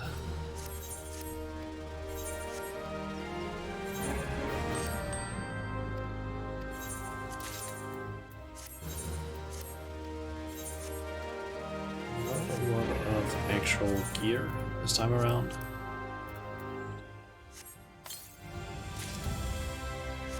And nothing really of interest there. Okay, let me just turn down the audio a little bit, and let's head over to my house so I can basically do a proper tour of that, because that is a thing I want to do. Because I'm basically done with it.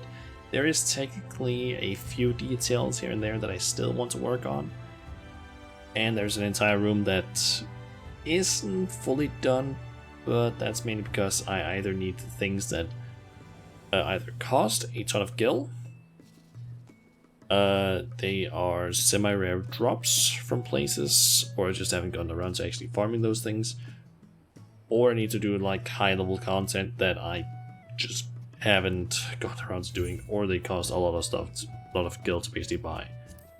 For example, there's stuff that I want from Island's Call, Ensinger's Aria, Storm's Crown, and Mount Ordialis, and technically also the Voice Cast dice. All things that are like small statues or stuff like that, but yeah, that stuff costs like several hundreds of thousands of gil to basically get those materials. So yeah, I'm not getting that anytime soon. But yeah, this is the house. The house itself is called Goblet and Knowledge. That's basically just what I went with. And yeah, this is basically the address if anyone wants to visit it in game. It's on Zodiac. Plot 35 in Ward 15. In the Goblet, specifically.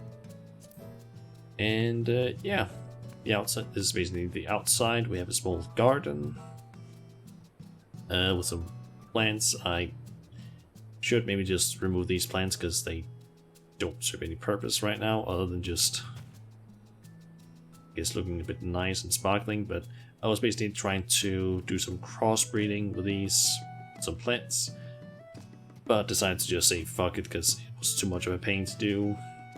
It would take too long. We have that. The entire house basically produces all the like stuff in the white sort of marble stuff, or I don't know what's it called, but basically all this stuff is from the house itself. We have the small teleport crystal here, a small tree house because I wanted to have that, and a small, I don't even know what's called, patio.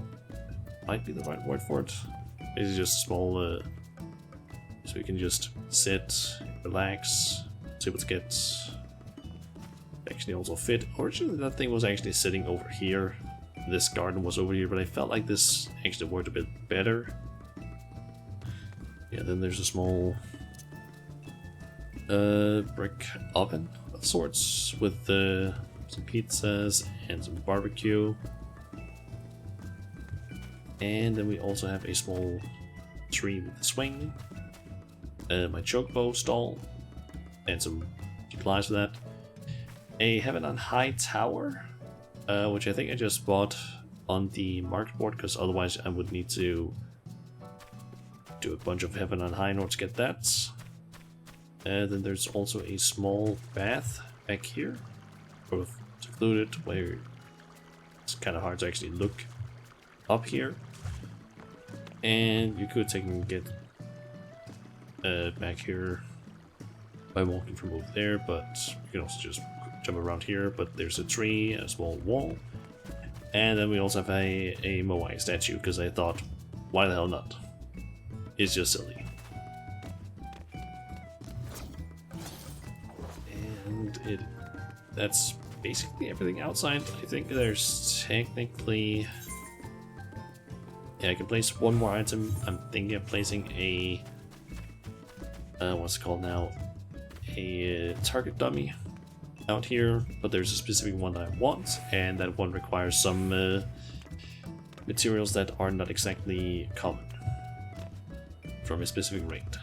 You can also climb up this tower and basically get this up correctly. Get back up, or get up here. Technically, it would look like you could maybe get in here, but unfortunately, you can't. Just a bit annoying. And there's glass here, even though there might not actually be glass. I'm not really sure, but it's just a little bit annoying that you can't get in there. And then we got the inside of the house, which is actually the thing that took the longest to basically sort of set up, I guess. Now it just needs to load.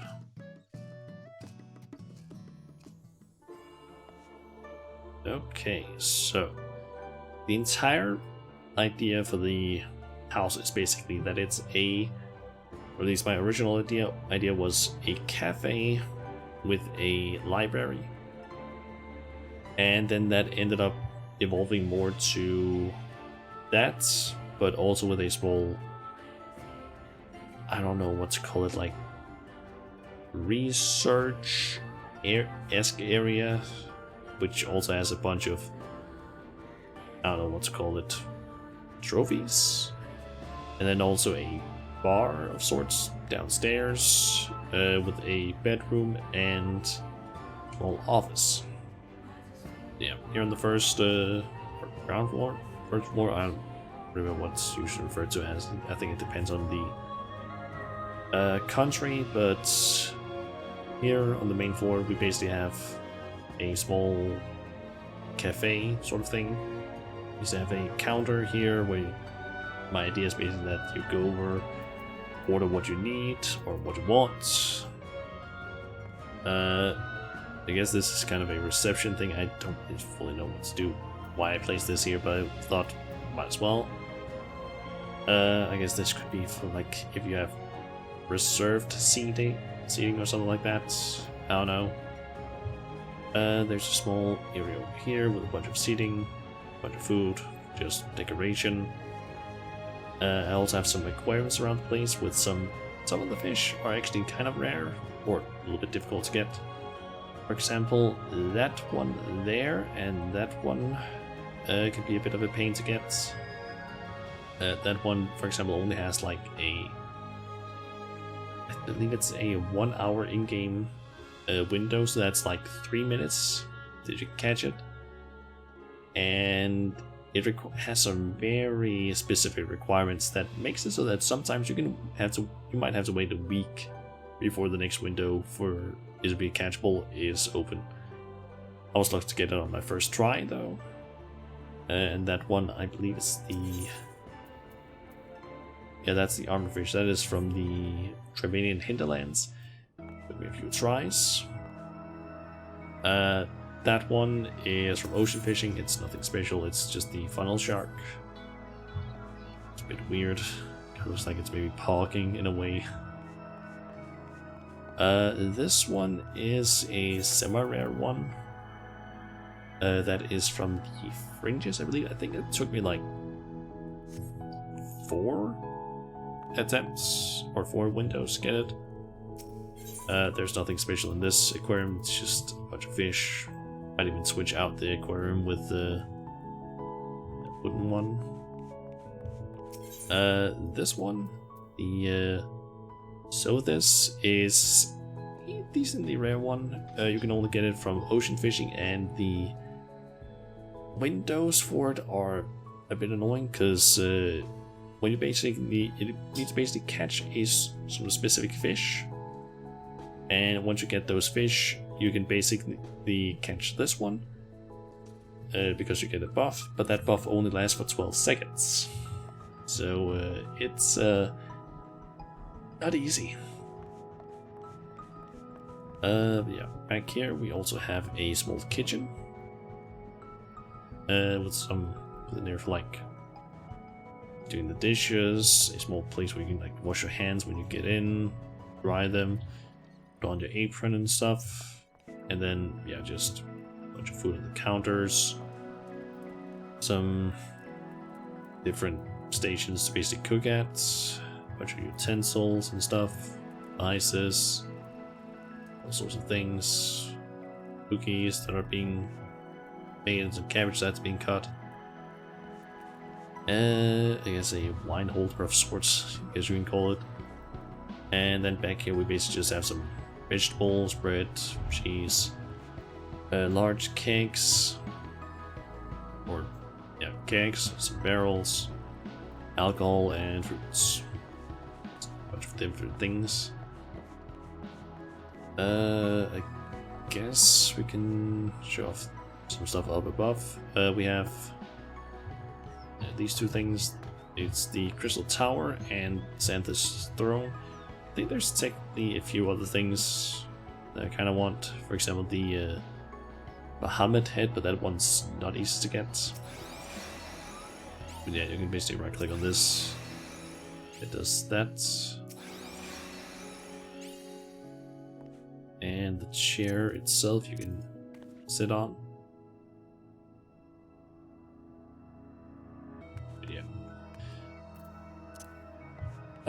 Yeah, up here we have a bunch of carpet going all the way around, except down the stairs, but loops around. We have the different city leaders. I think technically I'm missing Ian, although he isn't technically a city leader, but I guess could get a picture of him, though I don't actually know if there is one. But yeah, technically I'm still missing some city-state leaders, but I don't know if they have pictures. Yeah, we have Merlewhip, Kanisena, Animo and Raban. Technically, they have individual portraits, I believe. Well, I felt like this one fits. And then we have Amaric. We also have Alice and Alphano hanging up there. Then we have the library. Yeah, just a bunch of books. There's also a small goblin up there, stuffed plush one. All of all that's just perusing the books. Yeah, then we have some picture of Eorzea, a bunch of seating areas, larger map of Eorzea. Just, I think it's basically everywhere we've been on the source. A picture of Yustola and Gurage. And yeah, just more sitting areas, books, so many books. Even placed a small ferry door, I think it's called, next to Orange because it felt like it kind of fit. What's this one called? Red Hammerhead Shark. It's nothing special, to be honest. It's kind of a normal fish to get, I think, from ocean fishing. But yeah, it's basically just a ton of books in here. Out here we basically just have a wall of books that I made. Technically there's nothing behind it, because if I just I'm doing this, I can just do this.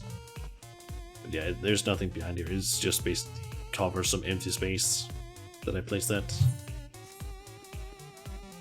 And then in here we have the sort of research-esque area. It's still not fully done because I'm still missing things, but we basically have a picture of Braha and Kryl in here.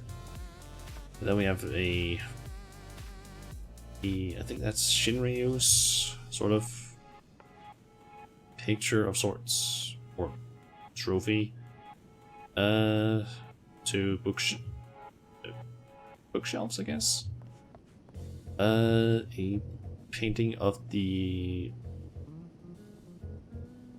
what are they called again? Four Lords, that's their title. That's right. Yeah, a picture of them. And Ifrit, sort of trophy thing. Some, I don't know, astrology stuff. Like globe. I think it's technically not even a globe. I think it's actually like, what are those called again? Star signs? Something like that. Yeah, just a bunch of those things. A statue of Zodiac, which is the only one of those that I have so far. Simply because it was extremely cheap to buy. And then we have a small alchemy sort of area over here, like alchemy, herbalism, or not herbalism, botany, that's what it's called. Alchemy, botany sort of area that I made. The mental chart from Ranjay's abode in Ilmeg.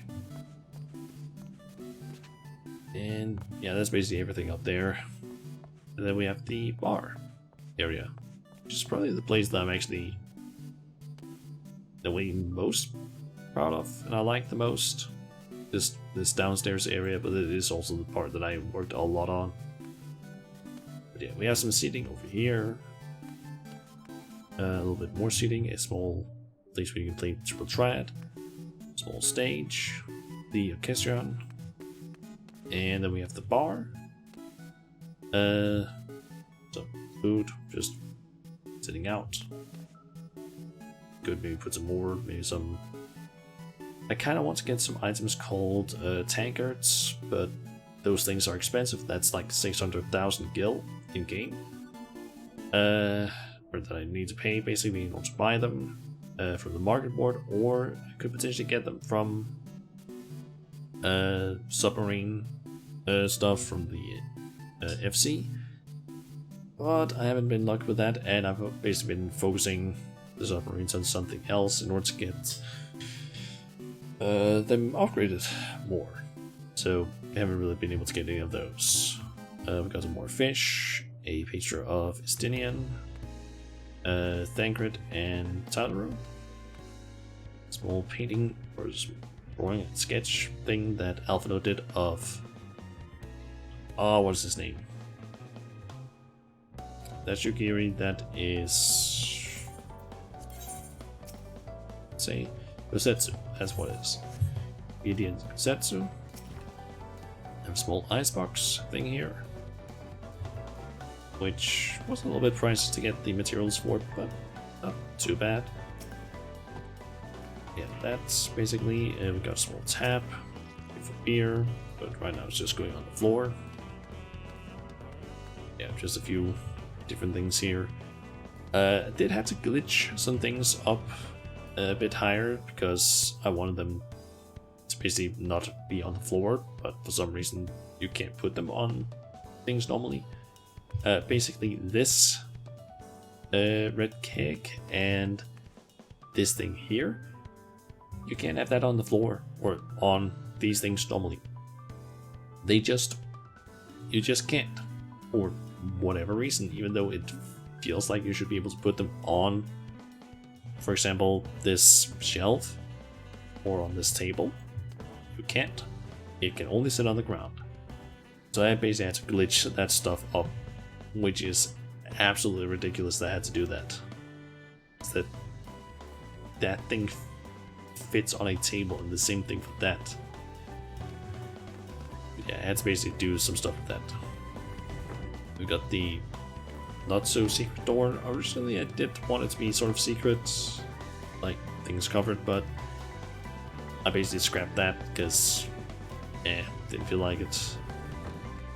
But yeah, in here we basically have more fish. I kind of went a bit crazy with fish at one point. But yeah, we have this thing, the bombard fish, semi-rare fish. Took a few tries to get it. This one has nothing of interest, and the same with this. There's a very specific fish I want to have in this one, but I haven't been able to get that yet. But yeah, we got the moon plasma screen thingy up there. I'm forgetting what's called. Had to glitch that one up as well. And then we got a... what are they called again? I'm blanking on that. Zaku and Seiryu sculptures. Had to get some materials from Madarokon in order to get those crafted, but to do it at least. Did originally have some plants here, but like instead of those sculptures, but I felt like the sculptures fit in a bit more.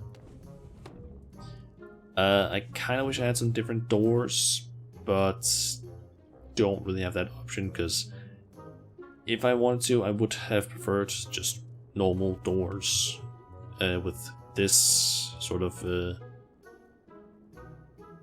wallpaper, I guess you would call it. The problem is just that you can't do that. For some reason they have added in walls that you can add wallpaper to, but not walls with doors where you can add a wallpaper to, for whatever reason. So the only options I have is basically this thing, or weird ass walls that do not fit it at all. So this was the closest thing I could do. Yeah, in here we have the sort of bedroom, a small desk with the Unending Journey, some pictures from previous events. I think that was the Little Ladies' Day this year and the Easter event. A drawing from the dwarves on the 1st.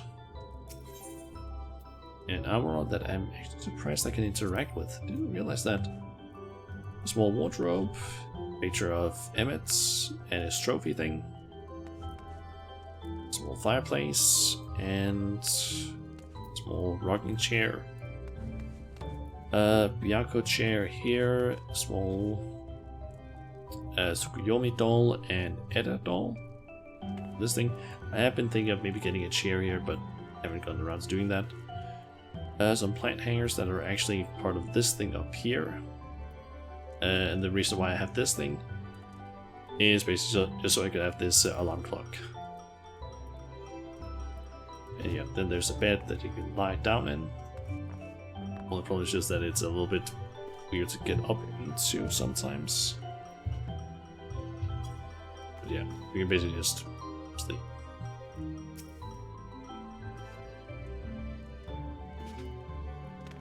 Yeah, and then we have the office sort of area. We have the Suzaku sort of painting. Basically the thing you can make with her drop. Some crystals from what is that called again? Submarine Ventures. This thing that you get from Omega, I believe. Small treasure chest which you can craft. This banner is from a long ass quest line, or not quest line, Fate series in Yasm Step, which takes forever to do. I think it's like legit maybe like an hour of stuff you need to do, because you need to basically do a fate, then wait X amount of time before the next fate spawns. Once you've done that one, you can move on to the next one, and so on and so forth. And there's like 10 different fates you need to do, or maybe more. Then there's a small save here, and then we have stuff over here. There's a bookshelf, or a small shelf with some books, a bunch of stacks of books, a little bit of seating, a burrito, a small wisp in a cage, some tea, book, letter, plate, small lamp, a bit of gold. Then we got the trophy sort of thing from Vault 3. Basically the Innocence Extreme. And then the Sword and Shield from the Seed of Sacrifice. That is a picture of Ridani, I believe. Because that's the starting city that I started in, so want to have that. Picture of Nashu and Hildebrand. A chair for me. A picture of the Doman Enclave, the final restoration picture. A picture of Gaius and seductive kids, 4 which are dead. So yeah, only the aura over here are still alive, so yeah, bullshit. And then I have been questioned about why I did this, but we basically have a picture of Orchifont up here, covered, and yeah, I did that because of stuff that happens in the story. I'm not going to go over further with that, but I basically did that. Some people asked why I did the covering, and the reason I gave them, they kind of accepted, because yeah, if you played the game, you definitely understand why. But yeah, that's basically the entire house. There's really anything else. Technically, I can still place 22 more items. Do kind of have to figure out what those items would be, but it's basically just more small details. Like, as I said, there's some trophy-esque items that I want that I can place up here, so it's less empty, because this place is the place that I've worked the least on. I want some more stuff here. Maybe some more stuff down here, I'm not really sure. But yeah, there's also an Ixion horn there. Might move that because it feels a little bit weird to have there. Oh yeah, there's also the Montania trophy there. But yeah, overall pretty happy with the house. Did also have the bunch of people from the FC show up and actually check out the house. When I basically was done with it, which was on the 29th last month. So yeah, they basically just came over. Some of them looked at the house, gave me their impressions of it, and some of them actually went ahead and said that maybe this could be used for FC events, if we have any. Actually, technically have one in like a week-ish. I think it's like Saturday next week that there's one planned. Basically like a summer event, but some people basically suggested that maybe we could use my house basically for events, since big basement could basically expand the stage like further. Maybe remove a bit of that to basically make space, but yeah, it's basically possible to just expand this, do some stuff with that, and then basically just add some more seating down here, and then we have a good stage for like, I don't know, glam contests or stuff like that. Even tried actually moving this stuff over, and it kind of worked. And some people also suggest that maybe this could be used for like a second hangout spot for the FC and friends, which could be possible, but in order for it to work well for the FC, pretty much everyone that wants to come here needs to, they want to do it easily at least, they basically have to have me on their friend list, because otherwise they need to basically travel here in other ways, which is a little bit slower, because then they would have to go to Ulta, enter, what's it called again? Enter Ward 15, and then basically go to the sub section of Ward 15 once they get here, and then basically go over to the house via the, basically they will end up in Ward 15, interact with one of the Ethernet shards, picks the subsection, and pick the Ethernet shard that's like outside of my house, and then they would basically show up there and have to walk up here. Whereas if they are like on my friend list, they can just literally open up here, and just as an example with Darky, for example, they could just pick State Teleport and just pick my house from that list. And they would just literally appear right here, like I do when I teleport in. Which basically speeds up the whole process, because otherwise they need to go through, let's see,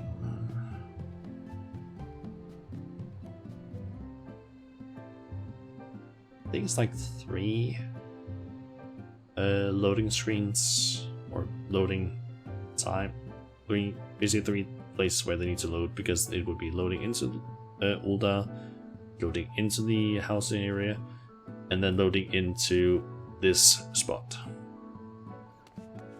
Instead of just like instantly loading in right here, it would just be a lot faster. Yeah, that's basically everything.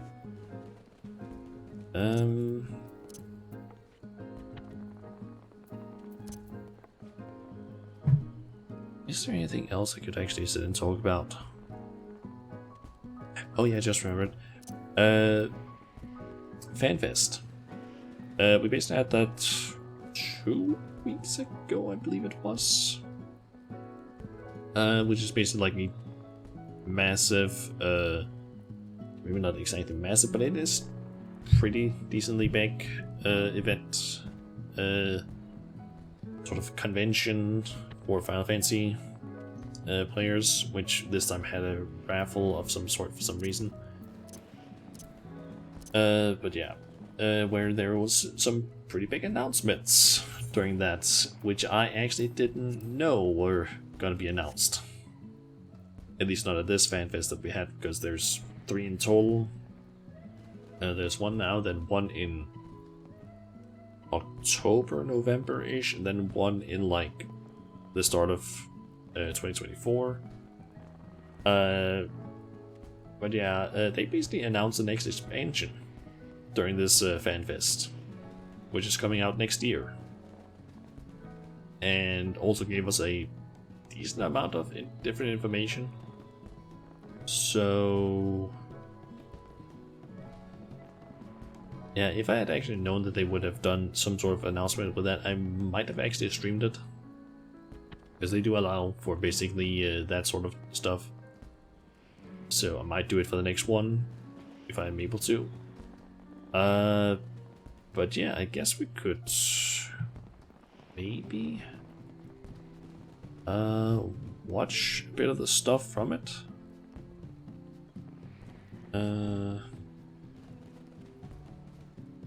Because there is a lot of stuff basically that they kind of announced during it. So let me actually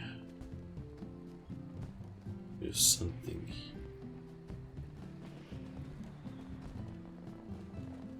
Let's see. Load up this.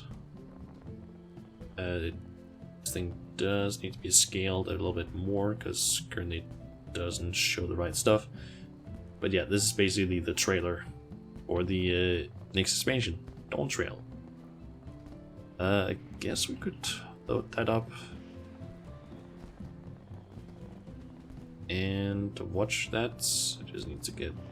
Nope, stop playing.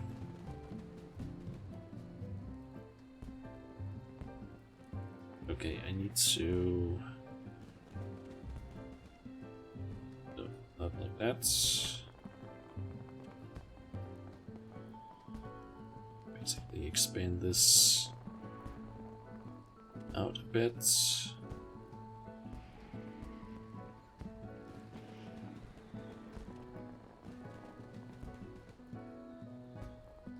go with that, and then shrink this a little bit so it fits in a little bit better. Okay, and that should be good. Need to just have the audio playing as well, and maybe also lower it a bit because otherwise it might be a bit too loud. Yeah, this is basically like when the stream started. I didn't watch the stream from the start. I watched it like I think after it had ended. But this was the first thing that basically popped up into the stream when they basically finished a like 10-second countdown. But yeah.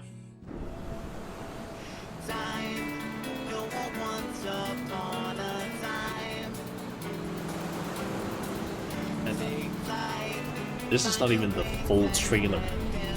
This is just the teaser trailer. So we're gonna get a way bigger one. Clear skies and boundless possibilities.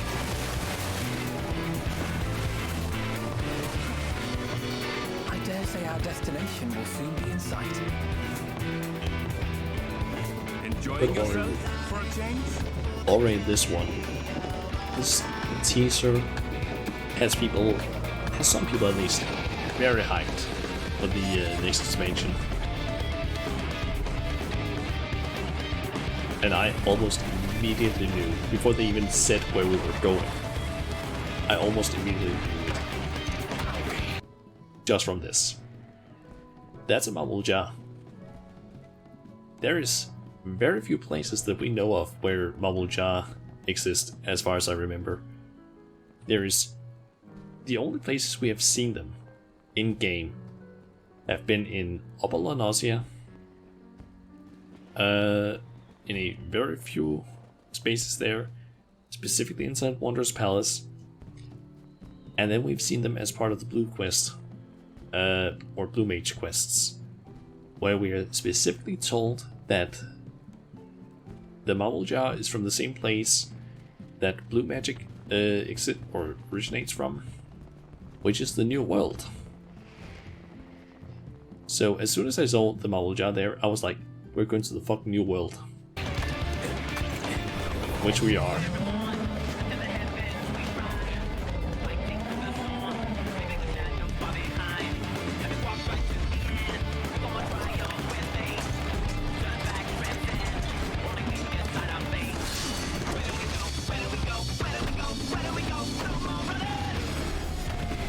I'm hyped for the full trailer because the music that's playing right now is not even the like proper music. It's gonna be interesting. Yeah, we have all the science. I think the only one we don't see is Alphino. He like talks during the trailer. Might you have a moment to speak further? Let's just looking around, Shade just sitting there with his pineapple drink. At last we are come to the land you call the New World. Look, Orlando Bloom. I think it's just Orlando Bloom that people joke that it really looks like. Yeah. The place we're going to is, we have known it as the New World. The actual place is called Tural. And yeah, it's coming out next year, next summer. So yeah, people are kind of hyped for this because apparently this is going to be the sort of a lot of people have kind of memed it by calling it the beach episode for like what we're gonna be basically like that the expansion is basically going to be the so-called beach episode. Because what have we just done? Well, we've just finished a like 10-year long story where, oh god, what have we done? We defeated the Empire in the Realm of Born. Tried creating a giant like a sort of so-called company of heroes or something like that. Grand Company of Heroes, I think it was also. That failed. We're exiled, went to Ishgard, helped basically stop, I think basically the church from doing evil shit. Helped stop an entire dragon war, essentially, where like at least 100-year-old war, maybe even longer, between Ishgard and dragons. We then ended up basically freeing two countries that were basically taken over by the Empire. Then we went to a different shard, saved that, went back home, stopped a like Van Daniel doing weird shit, and then basically saved the entire universe. It's like, okay, where can we go from here? It's kind of hard, so how about we just go to this country that most of like the world don't really know too much about, and apparently what we're gonna do is try and find the City of Gold. It's basically just like, hey, let's go on a like treasure hunt adventures thingy. But yeah, that's basically it. That's all we kind of know. But yeah, there was a lot of stuff announced during that whole reveal. God, what is it there? There's so much. We saw some new stuff regarding the graphical update, which we're getting, which is also going to be applied to a bunch of gear from past expansions progressively as we go through the 7.x patches. We're going to get an additional dyeing channel, so we would basically color our gear. We basically have two ways we can color gear now, or two so-called channels we can color in, which is gonna be nice. God, what is there? There was so much stuff announced that I can't even remember like most of it. Oh yeah, we're getting a collab with the Fall Guys. Yeah, that's the thing. That's a weird thing that was announced. Let me see if I can find that fucking announcement. Let me actually just pull this up again. This is basically stuff, just the stream. Just gonna have it muted, but let's just try and jump a little bit through some of this. Yeah, there's basically just talking about a bunch of stuff here. All guy needs to die out. I mean, the stuff that we're getting is kind of interesting, at least. Yeah, we basically got shown a bunch of different zones, art of different things. The level cap is being increased to 100. Let's see here. We are getting some new jobs. Let me actually try and get the audio a little bit up. We're getting a melee job and a caster job. Two jobs. And just skip ahead a little bit. They are today. Yeah, we weren't told what they were, but in classic Yoshi P fashion, he decided to do a small reveal thing. Let me just tell you the Hint. roles. Yeah, caster and melee. Sure. But yeah, here's something. 1 melee DPS.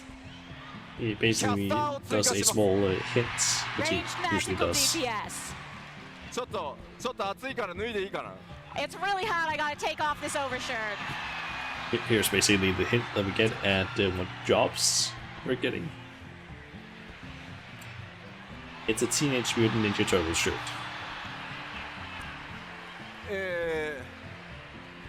なんでちょっと待ってちょっと待ってなんでみんなわーってなってんの That's our hint. Why are you so excited?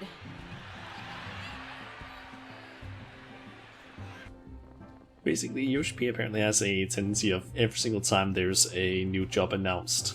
The way they basically tease it is basically he wears a shirt that somehow is like a hint at what it is. Based on what most people seem to agree on, I don't remember exactly how one of them goes, but one of them is basically that since all the Ninja Turtles are named after famous painters, people have a strong feeling that the caster job is going to be Hectomancer, which is a job that has existed in previous Final Fantasy games. So that might be a thing we're getting. And then there's a way more convoluted way that I still don't fully understand or remember, but it basically has to do with like turtles, or turtle in Spanish is apparently tortul or something. It's basically something where apparently it is very similar to Tortuga in some way, which is a pirate. It's like I guess semi-famous or something like that, a pirate haven or something. Basically, it ends up ending up with that the melee class is apparently going to be Corsair, which is also apparently a previous Final Fantasy job, which people are guessing is going to be a sort of melee fighter that then for a big combo just jumps back and basically uses a gun. Go ninja, go ninja, go. I mean, that would be the first idea that most people would probably have, but we already have ninja, so he can't be ninja. But yeah, people have a strong feeling it might be Corsair, which is essentially going to be Red Mage, just reverse, because Red Mage is a whole... Their playstyle is basically just casting a bunch of spells to build up some gauge, and then basically go in for a big melee combo that ends up in a large, flashy sort of bunch of spells.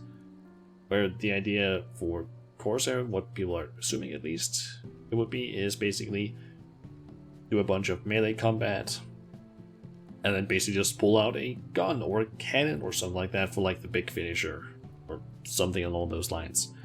We don't know yet. Hey there, Tarika. Welcome to the stream. But yeah. What else was there? What else was there during the announcements? Oh yeah, we saw one of the new bosses, basically. We're apparently getting Dune support update. I don't remember out what he said there, but I think it was basically just that we're getting some more stuff with like it's gonna be updated for Dawn Trail. I think there was maybe some other stuff with that, but I don't remember. Yeah, some new lifestyle content. I remember what that's exactly. We're getting new variant dungeons, alliance raids, 8-man player raids, and ultimate raids. Honestly, these two, alliance raid and 8 player raid, that was obvious, not a surprise. And then variant dungeon, we kind of had a feeling that was probably going to be the thing, because it's a new thing. Would be weird to not have ultimate raids. A bit more thing we maybe didn't know. But yeah. Do I know what to do with the Moonfire event?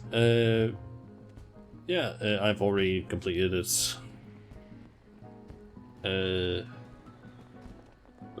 Thing. If you're wondering, like, you're asking in terms of how to start it, or what? Because the starting place is basically just in Upper Limsa. How to start it? Okay. In order to start it, you need to go to Limsa, Luminsa Upper Deck, specifically the Aft Castle, and then there should be a quest here. I do believe you need to be level 30 in order to accept the quest, if I'm not mistaken. Let me actually quickly check, because I believe it says that on the lodestone. Let's see here. Ah, yeah, you need to be level 30 in order to start the quest. But yeah, it's basically located at, at least if you look at the coordinates, in Limsa Upper Decks. It's at X11.5 and Y13.8. It's literally just right there. It should be just a yellow quest from a guy called, basically a small Lalafell with green hair called Moyaru. But yeah, just talk to him and he'll start the quest, and then you just need to head to Costa del Sol and do, basically finish up that quest and then do another quest, and then you're basically done with the event. It's a relatively short one. Do be prepared for potential long loading times, because there are a lot of people in those areas, because I had some loading times. Do you get good stuff? You don't get a whole lot. There's some like sparklers and fireworks stuff you can bet, or you can basically buy from some guild. But the reward from the entire event is this thing. The Phoenix Riser outfit. Which is basically just a like Power Ranger, Super Sentai sort of outfit that you can also dye. So that's pretty nice.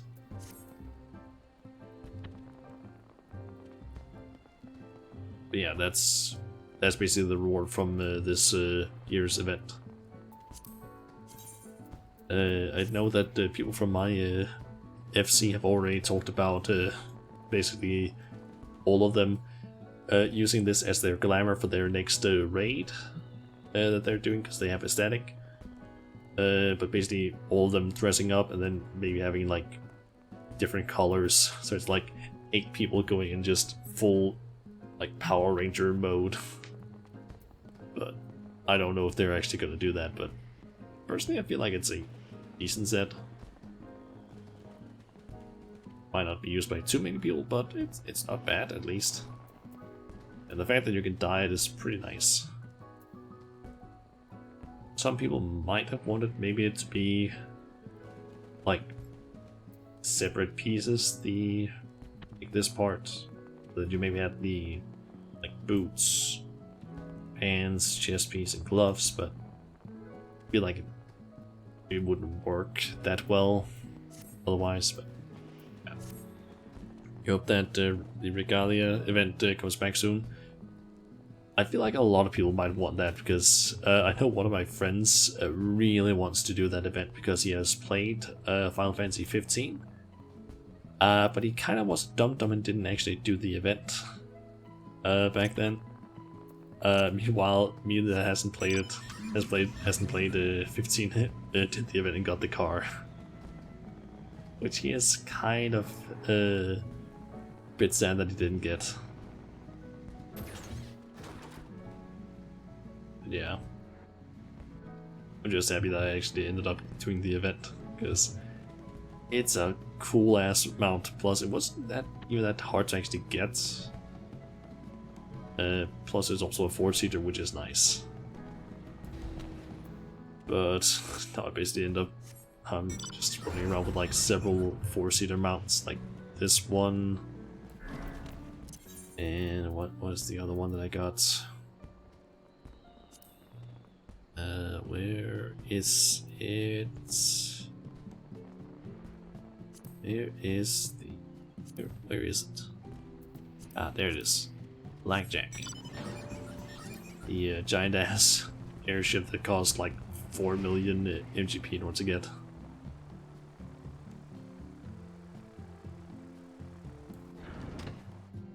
Think you saw your favorite mount? Which one is that? They do have quite a lot of mounts.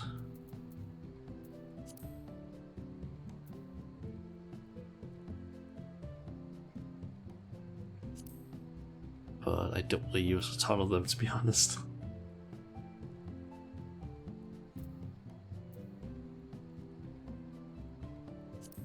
There are still some mounts that I actually need to get around to actually farming, like the mounts from Shadowbringers I still want to get. And they're also the only like full set of mounts that I don't have yet. I have the ones from Realm Reborn, Heavensward, Stormblood. You can't get a full set from Endwalker yet, but you can from Shadowbringers, but I just haven't gotten around to doing that.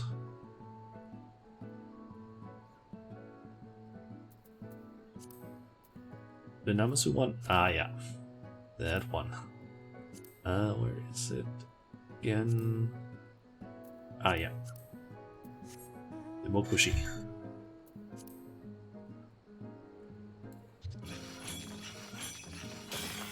I honestly love this mount.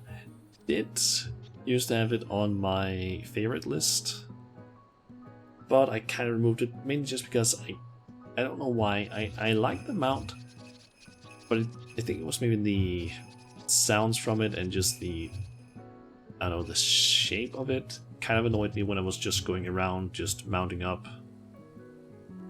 I don't know why, but it annoyed me in a weird way that I can't really explain.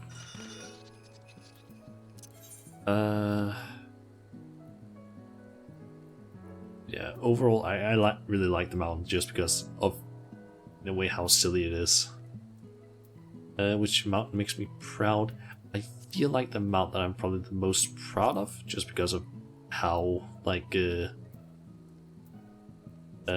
difficult it is to get. It's probably the magic card, simply because you need so many goddamn triple triad cards in order to get this. It's not like flashy or anything, but people that have tried getting this mount and know how difficult it is will basically see this and be like, okay, yeah, you did a lot of work for this.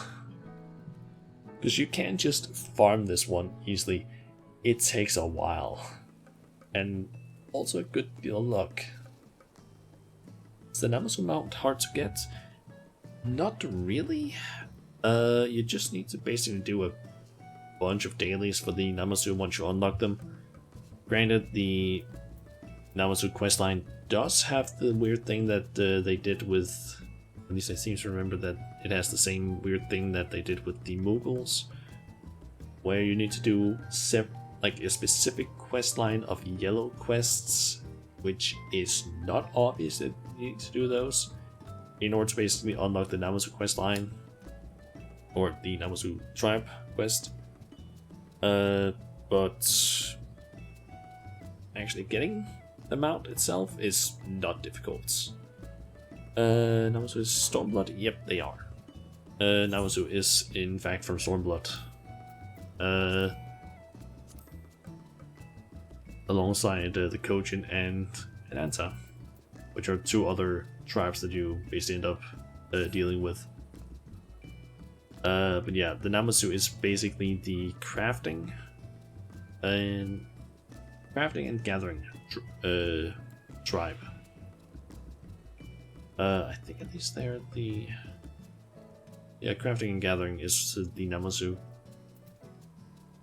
But yeah, you just need to do the dailies. It takes, I think actually there's a page online that I can quickly find it. Let's see here. I feel like Console Games Week has like a overview of how long it takes to finish all of the finish the reputation for one of them, for the different ones. Let's see.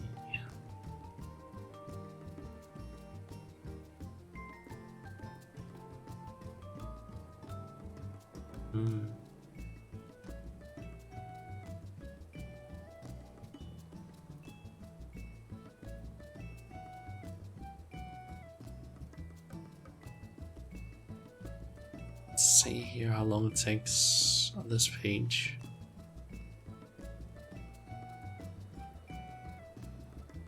Can't quite see it. Does it say on the Namazu page, perhaps?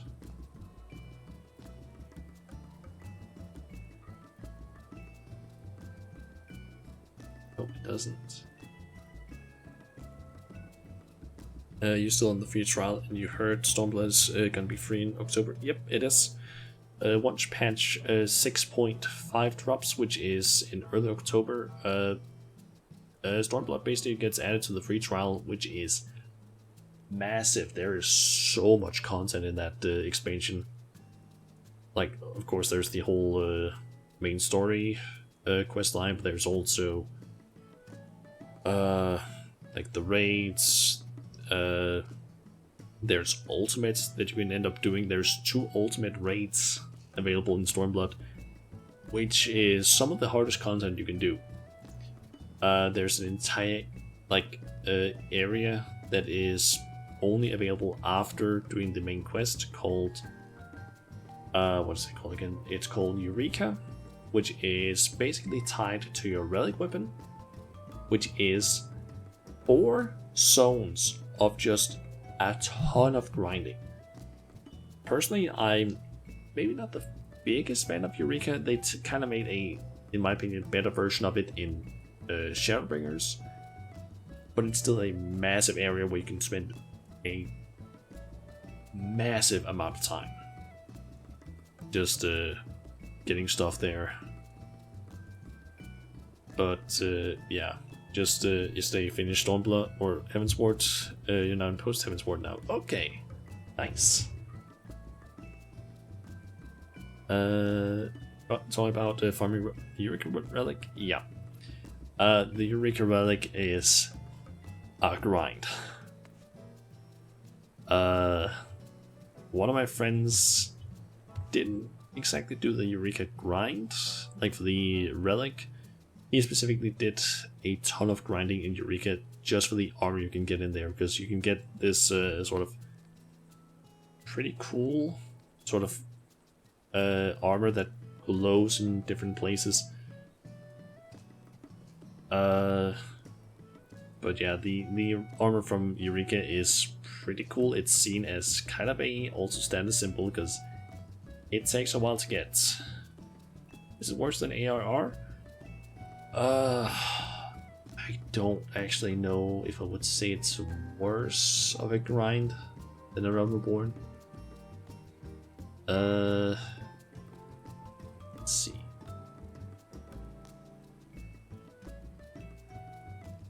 It kind of depends because in a Realm Reborn you need to do like a bunch of fates, a bunch of dungeons. I'm forgetting if you need to do raids, but you need to basically do a bunch of stuff. There's books, the fucking books, which I still hate. Honestly, the books would be way better if you could just have several books at the same time instead of only one. But I will say a Realm Reborn is... It depends on what you like in terms of grindiness, because when I say that Eureka is a grind, it's not that it's like... It's basically just that you need to do a lot of stuff. Essentially, the way the entire zone works is that there's a bunch of enemies, you have a separate leveling system, where you basically level up by killing enemies, and you have a whole... How do I explain it in a good way? I guess I could actually just head over there and show how it looks, because it's not going to be really any spoilers, because I can show basically most of it inside the starting area of Eureka. Also, Kukane, I'm gonna try and basically hide as much of it as possible so you don't get spoiled too much, but there might be potential spoilers for some stuff, but not anything story related right now. Other than the fact that you end up here, but I'm gonna point down at the camp, or down here.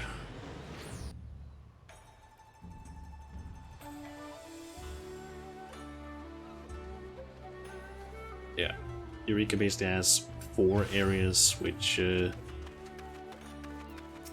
can be. Let's see here, Animus. That's the one I want to go into.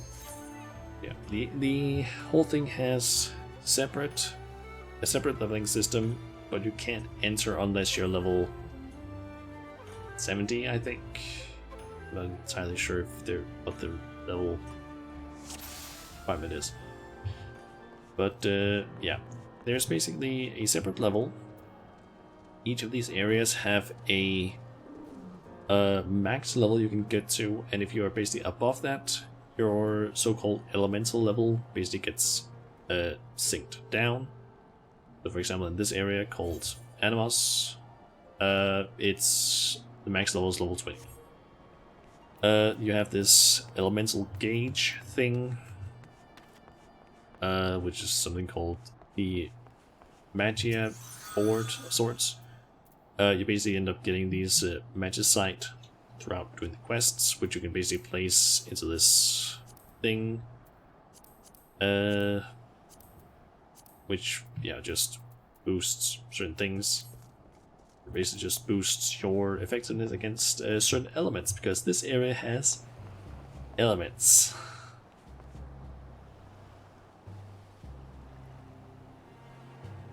Let's ask you in this way: would you rather be grinding ARR or Stormblood Relic in terms of doing it? Personally, I would rather do A Realm Reborn, but that's simply because of the type of grinding that you need to do. Because A Realm Reborn, you need to do a lot of things, but it's different things.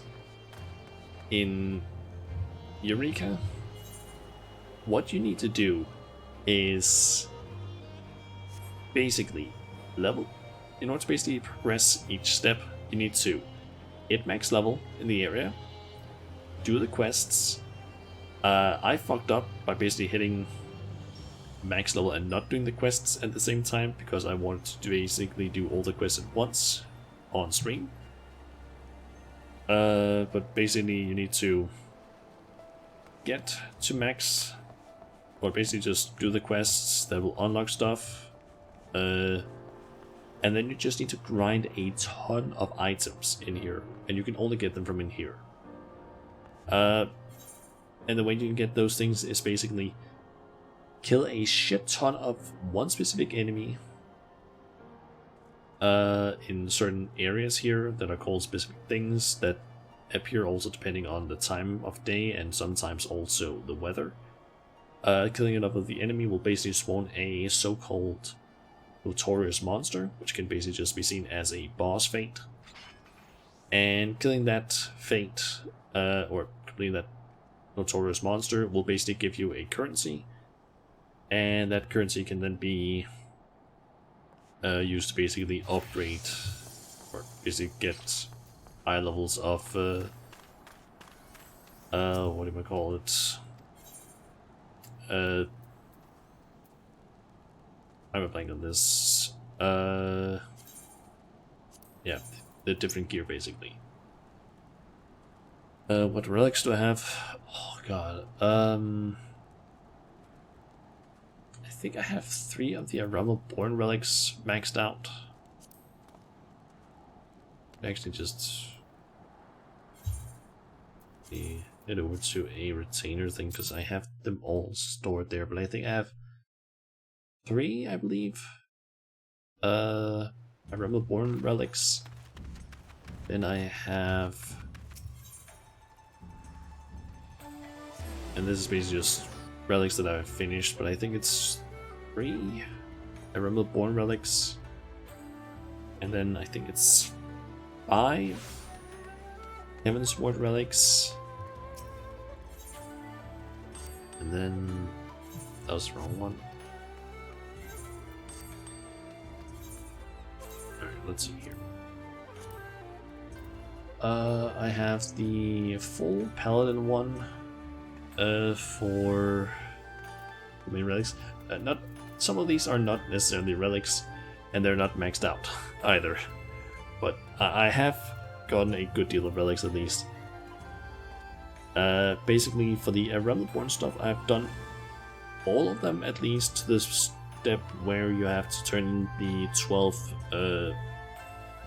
things that you get from fates, because I basically just farmed that.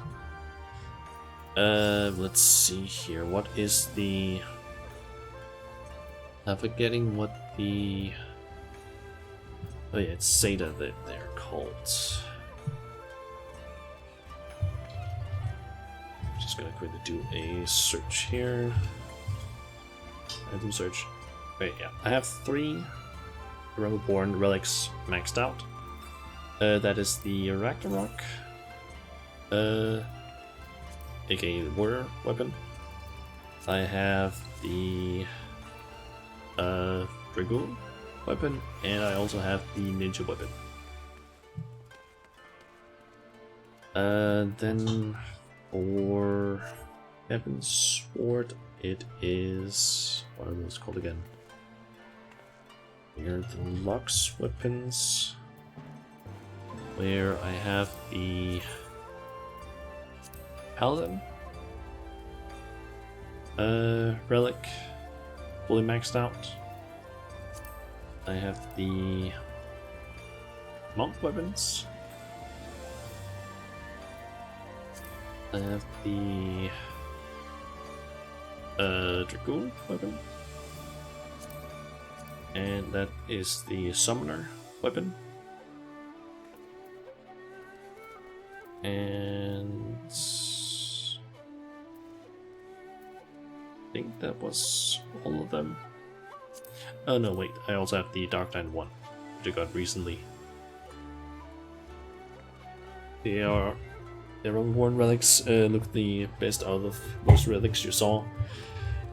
I will say it kinda depends, cause, and also what you prefer with relics, because in my opinion, I feel like of the final step, I kind of prefer more of the Heavensward relics than the Emerald Born ones, because, for example, I personally am not the biggest fan of the ninja weapons, and also the warrior one, simply because I feel like compared to some of the previous ones, they aren't as interesting, because I feel like the effect is kind of eh, and the design of the weapon is not that interesting either. Especially for the warrior when it comes to their stuff, because on my like warrior climb, I have the, I'm forgetting exactly what step that is. What's it called again? The Nexus step, which basically has this whole effect on it.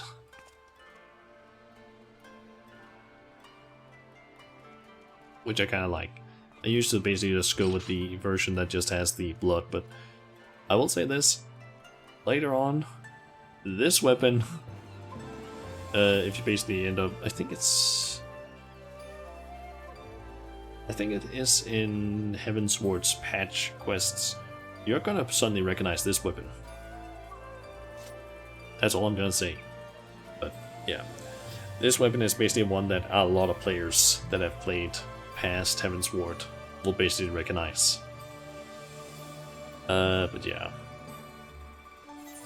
But in terms of my favorite one, that is a hard question. There are definitely ones that I like a lot. For example, the new relics from what's it called? Endwalker. Some of those I like a lot. For example, this is the warrior one. I very much like the effect from it. It's not the final step though, but it's getting up there at least. I also like the at least the effect on the Reaper relic. And I need to do some good stuff here because it's glamored these things.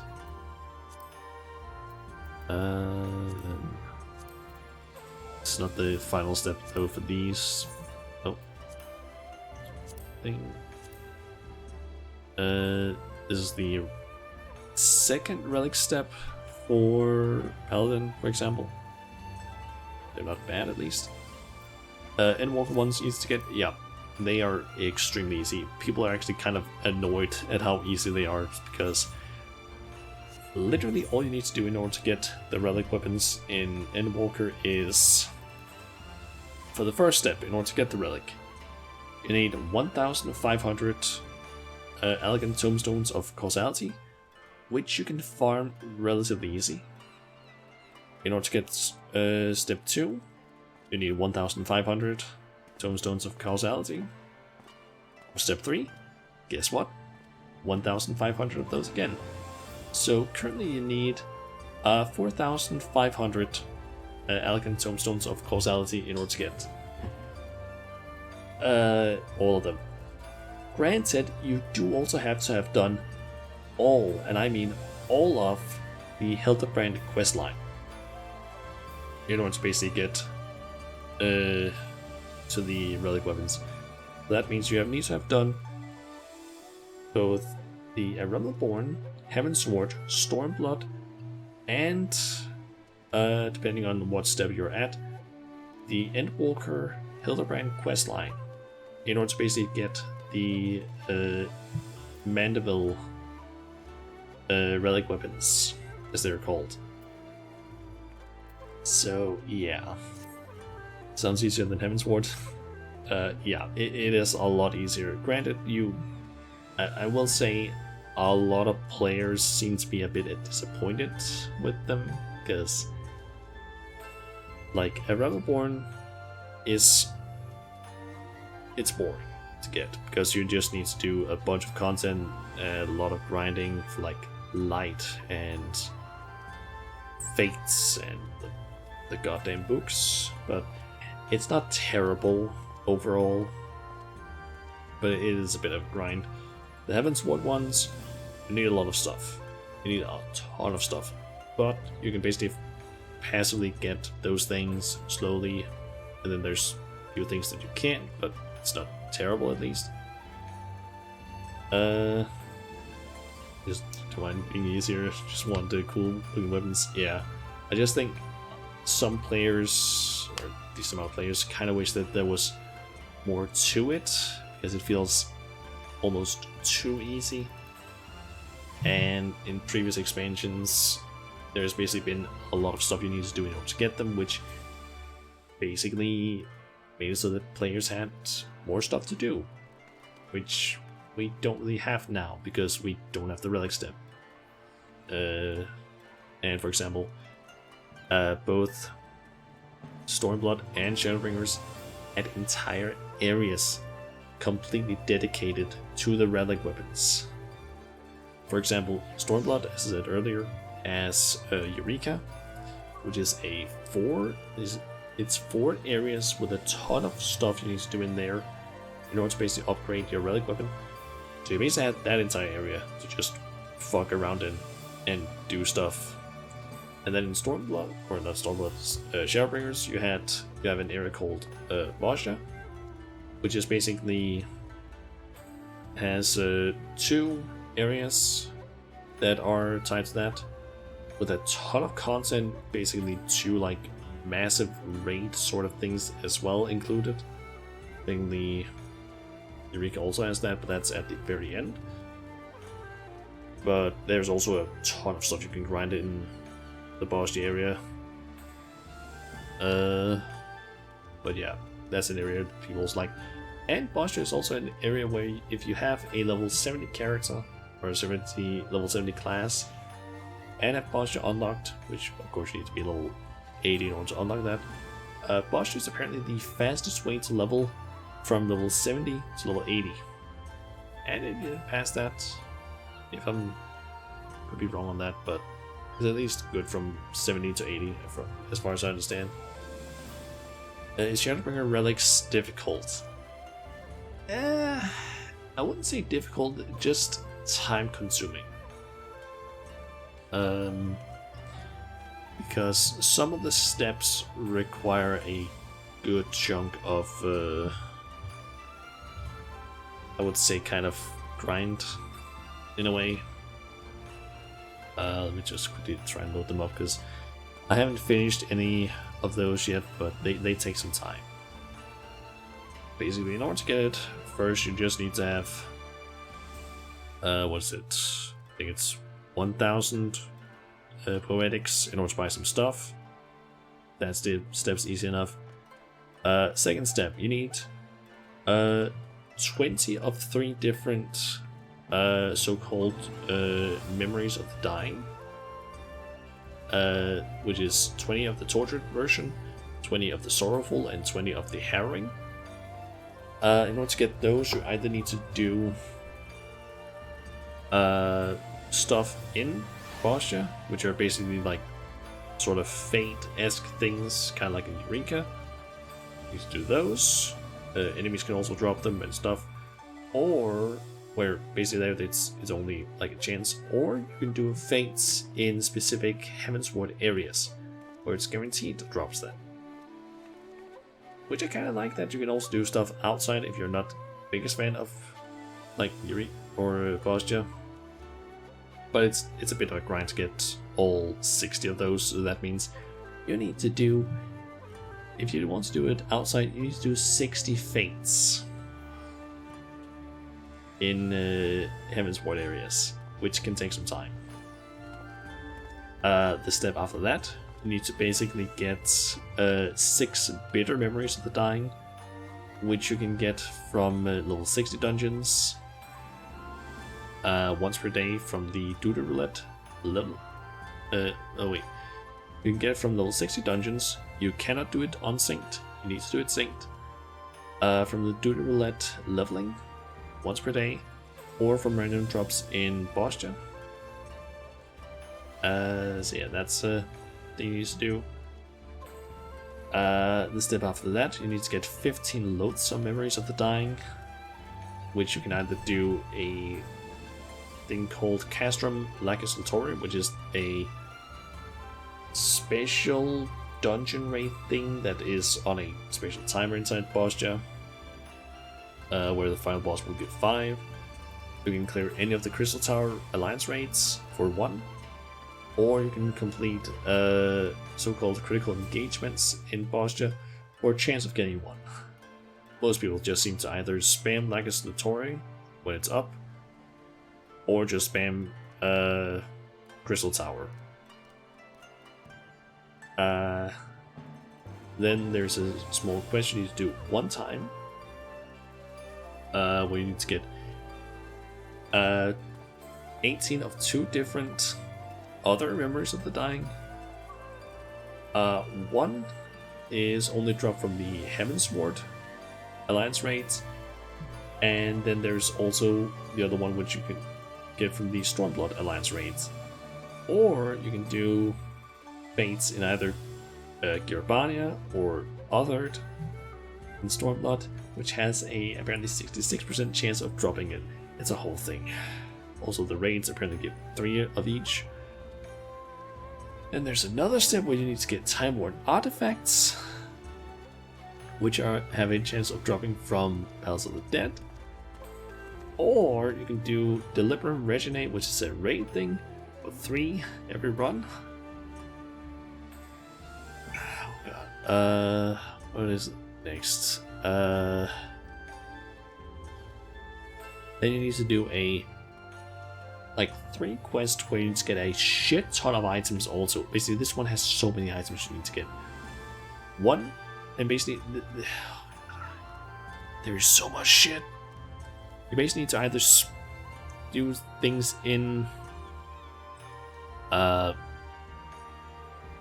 what's it called, Bostia, or just do raids from Heavensward, Stormblood, or Shadowbringers in order to get those things. You need 30 of each thing. There's so much of it. And then at the end you need to do a quest where you need to do either you need to get 15 of something, and then you get it from either Bostia in some way or from Stormblood dungeons, or you can get it from something called Heaven on High. It's basically just you need to do so many fucking things. I feel like Stormblood is not difficult, it just takes a fucking long time, depending on how you do it.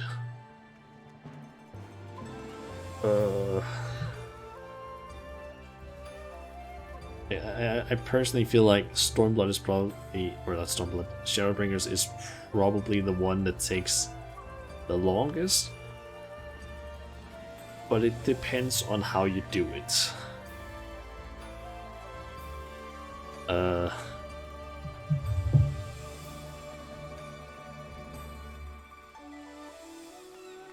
Do I know why you have no lag or ping issue when you play on a North American data center as a European? I don't know. I would assume that you would be getting like a lag or ping due to the distance, but I don't know why you wouldn't, or why you're not. It's a bit odd. Ah.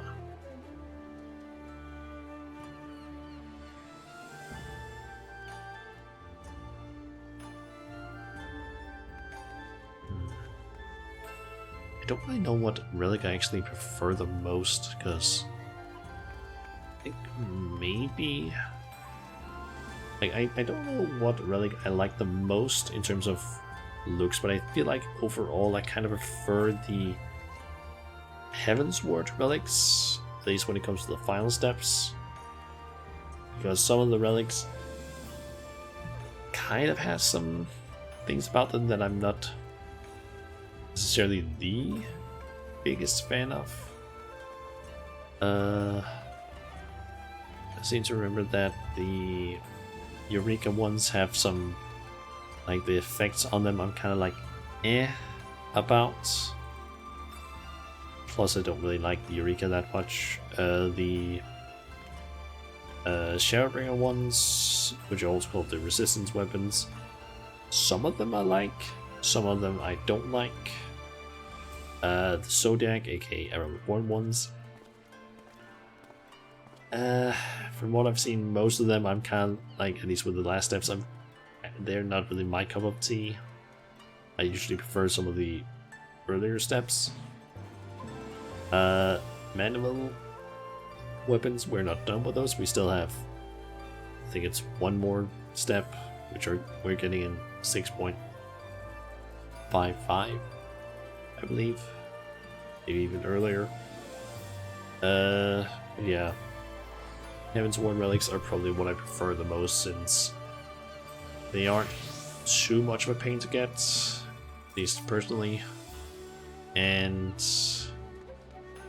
I just think that most of them at least look good.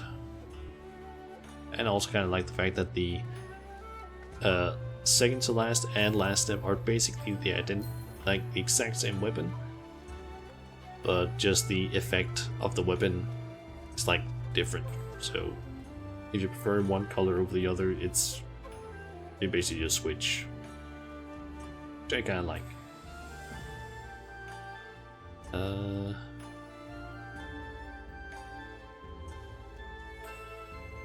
It was also, just remember what I was doing before. I basically started talking about all the relic stuff. I was looking at keynote stuff. Let's see, what else was it that we were told? Yeah, in the next expansion we're getting Blue Mage update, or Hildebrand stuff, potentially a new Deep Dungeon, and a Gold Sorcerer update. Yeah, those are the first graphical updates. They showed off a bunch of stuff with that. Oh yeah, there was also this, they were adding apparently this strategy board thing, which is nice, because usually you need to do it offline or online in a browser thingy. It's not exactly ideal. But yeah, and here's the big weird ass announcement that they had with the collab. Alright, the next news is a little bit different. Let's start with the video. The fucking collab that they're doing.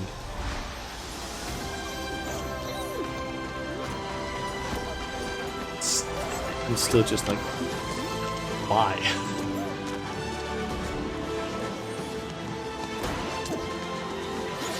This is still insane that they're doing this. Like, it's just weird. Like, a Fall Guys collab.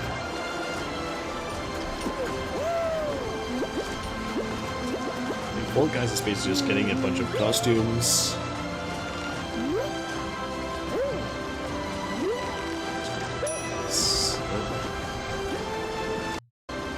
Oh, that's not what I want to do. I want to just the audio. Still say this, Epic will do anything to keep Fall Guys alive, and I hate it. Yeah, but I will say, I still love what it is we're getting, personally, in at least Final Fantasy, because we're probably getting the better thing. I'm just gonna skip through some of this. We're getting Fall Guys maps in the Gold Saucer, apparently, which I'm just like, what the fuck? Like, you can see the fucking reaction on people's face, like when they switch over, just like, what? People are just like, what? Like, huh? I mean, the fuck?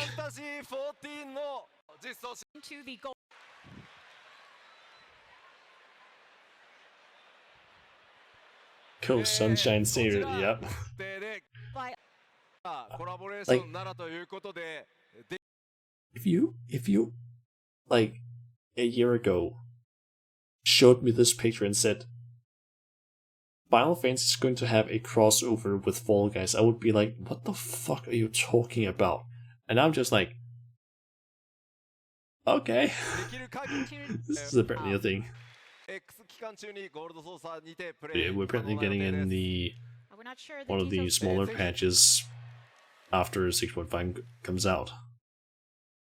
Let's see. Oh yeah, and Final Fantasy is also coming to Xbox. So the weirdest thing, yeah, it's not the weird. Like they had a crossover with the Yokai Watch some years back. Mentioned it with Among Us. I honestly would not be surprised if they somehow did it with Among Us. Like I'm not even kidding. I would not be surprised if they did a whole thing with Among Us.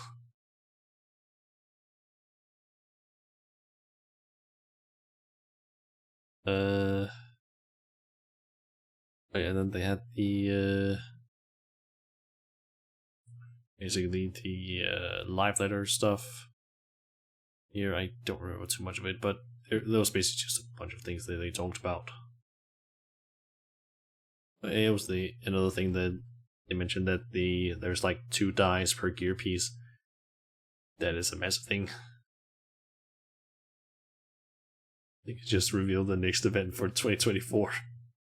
I mean, I think at this point, now that we have a Fall Guys crossover, I am pretty sure that most people are just gonna be like, there's no limit for what they might do. Like I'm pretty sure that most Final Fantasy players now are just gonna be like, they are not gonna be surprised if Final Fantasy Sun just like, oh yeah, we have a crossover with Animal Crossing and Doom at the same time. Like that would not surprise the player base now because of like Fall Guys, where it's just like, okay, that one was out of left field. Like some of the ones we've had before with like what do you call it? Monster Hunter, other Final Fantasy games like we've had with I think it was we've had a crossover with Final Fantasy 13, 11, and 15 so far. Monster Hunter, we've had a crossover with, and we also have a full-on raid series in Shadowbringers, which is like tied in with Nier, like Nier Automata, which is a fucking weird thing, but I love the raid because it's fucking like great music, good mechanics, all that stuff. But like most of those things, it kind of makes sense. I feel like we have technically also have some smaller crossovers, which were like small event things with Dragon Quest, I believe it is. One point, and then there was also the Yokai Watch thing. Forspoken. Could be. Like at this point, I would not be surprised about anything that they might decide to suddenly introduce. Oh yeah, the fucking graphical updates. This is an area. This is the normal way this area looks. This is how it's going to be after the graphical update. Looks so fucking nice.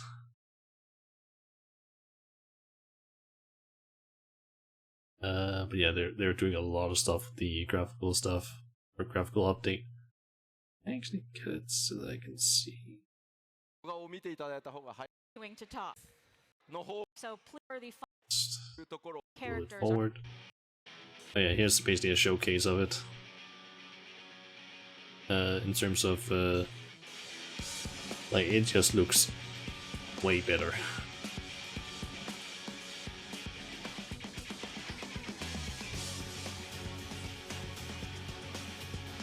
I believe it's on the left side, that's the updated look. It just looks better. And then there's the new looks for the characters.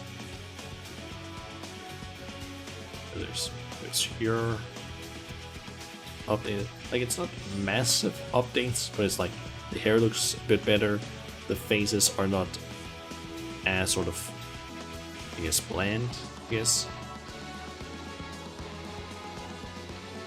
I think the biggest changes are to the environment. Yeah, definitely.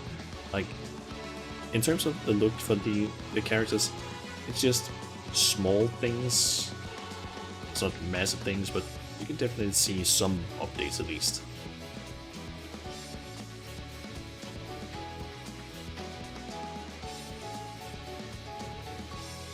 But to be fair, they have always been basically running with the same of the characters since release, which has been 10 years, so it kind of makes sense that they would basically update it a bit. I think there's not a whole lot left from that. What about? What's my favorite job? That's a good question.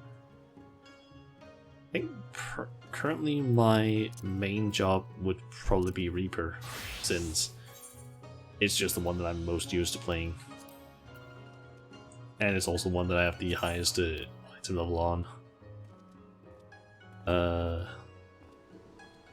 Although, to be honest, Warrior is not far behind. I think the only reason Warrior is slightly behind is probably because of the weapon being like 5 item levels below. Because otherwise it's all the same, because this is the relic weapon, which is 645 item level compared to the 650 from my current one. Yeah, Reaper is definitely the class that I feel the most comfortable playing. Just because of how used I am to basically playing the class. Kind of wondering what were to be inside each category though. That's a different situation then. Like inside each what do you call it? Role, yes. Because then I think the tank that I like playing the most is probably Warrior. Simply because it's relatively simple, has a lot of self-sustain, and yeah, I just like it overall. Did the event nice? I feel like for tanks, I prefer Warrior, but I also don't mind Dark Knights.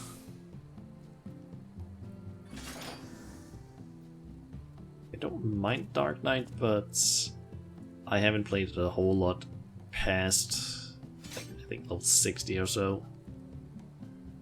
Because I think I leveled up mostly just through main scenario roulettes.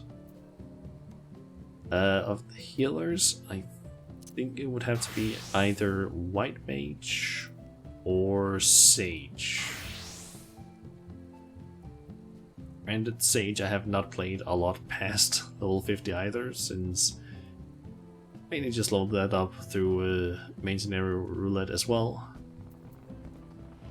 I think I can maybe play it in somewhat higher content, but I will say some of the abilities I don't know how to use. White Mage I could probably play at higher levels, but still not fully confident in it, and I see that Chun Chun has showed up.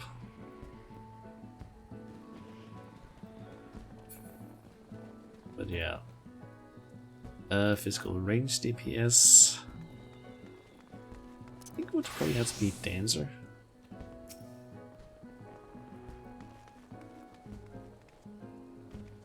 Okay, he just went up and slapped me for some reason.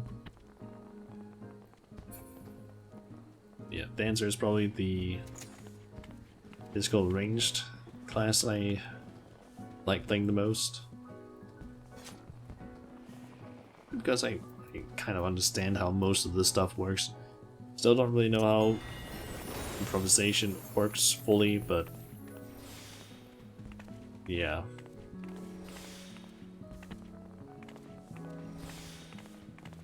Can't really say how to do this one well. And in terms of casters, Black Mage, I'm just like, I don't understand that. Red Mage I can kind of figure out, but Summoner was kind of my main for a while. I'll even do so that my Glamour kind of matches with my Carbuncle.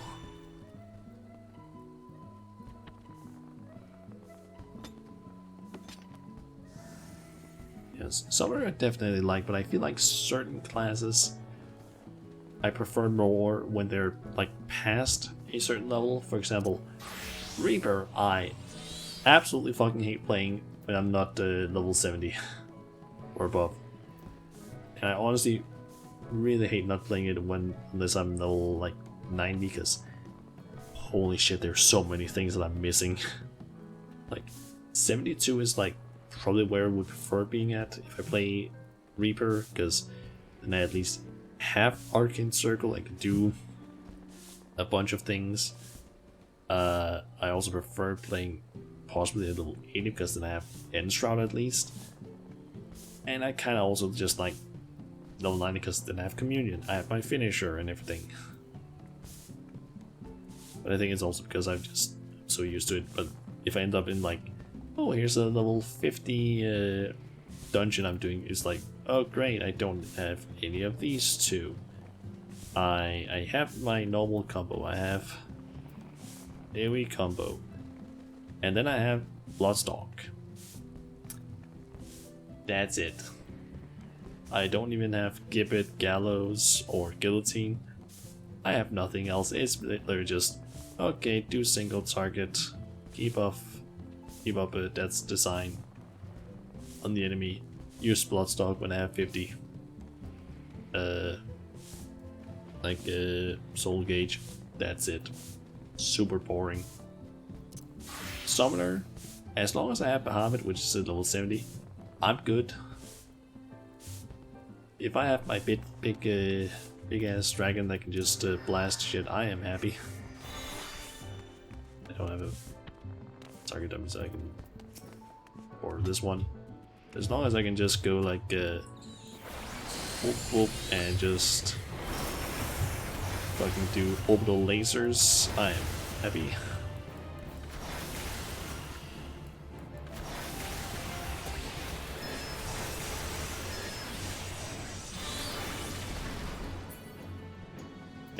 I just like playing Summoner when I just want to turn my brain off, because it's like so easy.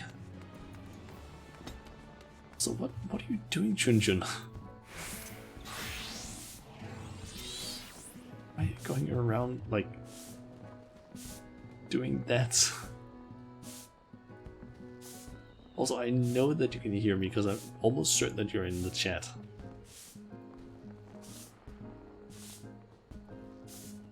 Otherwise, why would you even go here? You filthy bastard. Listen, I'm pretty sure it's clean enough.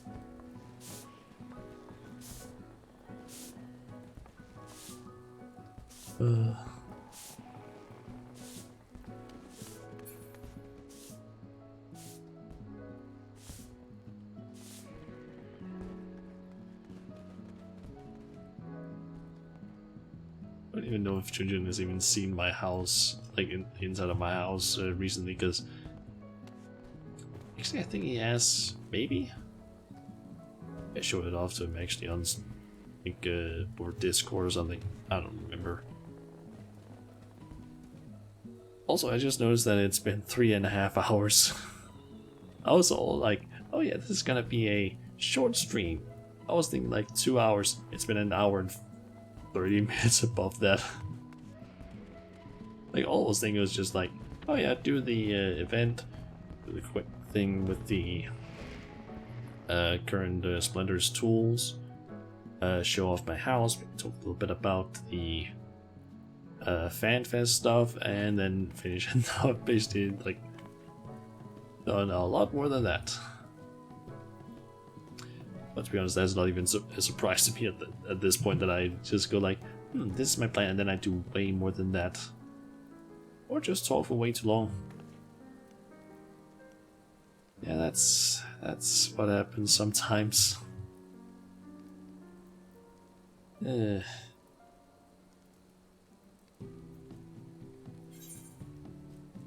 should also do that. So oh yeah, some of these are back.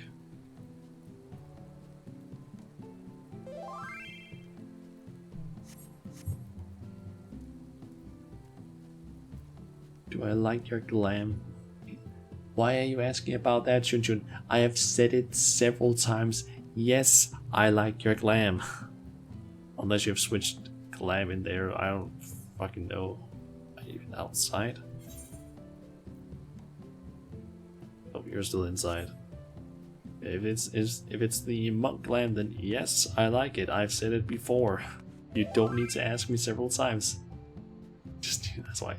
Listen, if you want a confirmation, then just fucking record it.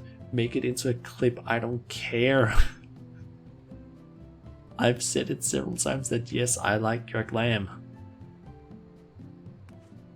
You don't need to keep asking me. You did the same thing when you were... Oh, I don't remember. Like, when you had the... I think it was... this chest piece, you also asked about it. Not the same feeling. There. Anyway, gonna head over to the FC really quick, and I'll just going to do the stuff with the submarines, and then I'll probably just end the stream there because don't really have a whole lot else to talk about. But yeah, could be that I got lucky and maybe got some nice stuff from the submarines. Although kind of doubt it. Because I don't think the places giant sucky fish.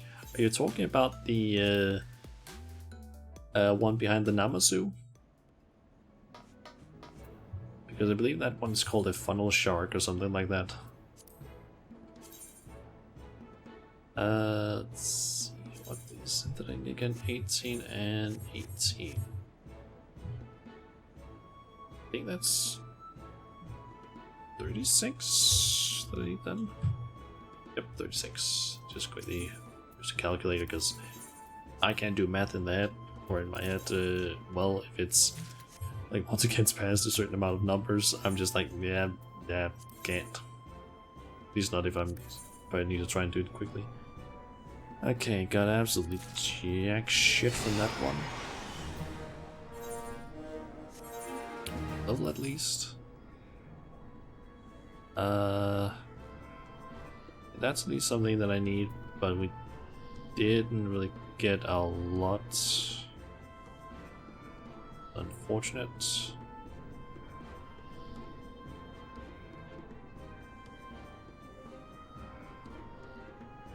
Would have preferred some more of that. Still need, like, I think it's like 1,200 or something of that stuff that I need. Does it need to be repaired? Nope. And nope. Okay, I guess I'll just redeploy them.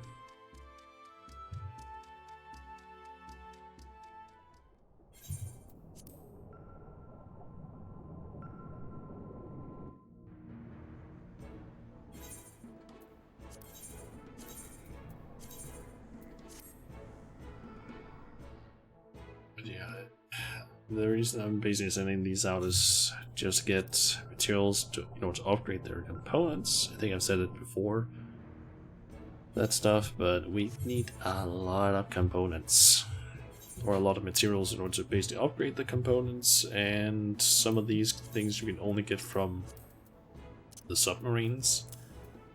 And I need like over 1,000 of those fucking things, and it takes forever to get it. Because it's like, oh yeah, send them out. They're gonna be back in 2 days.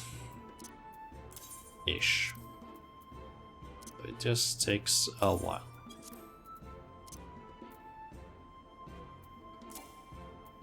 That was not spruce wood. Is that actually? That's acacia. I have spruce wood in here.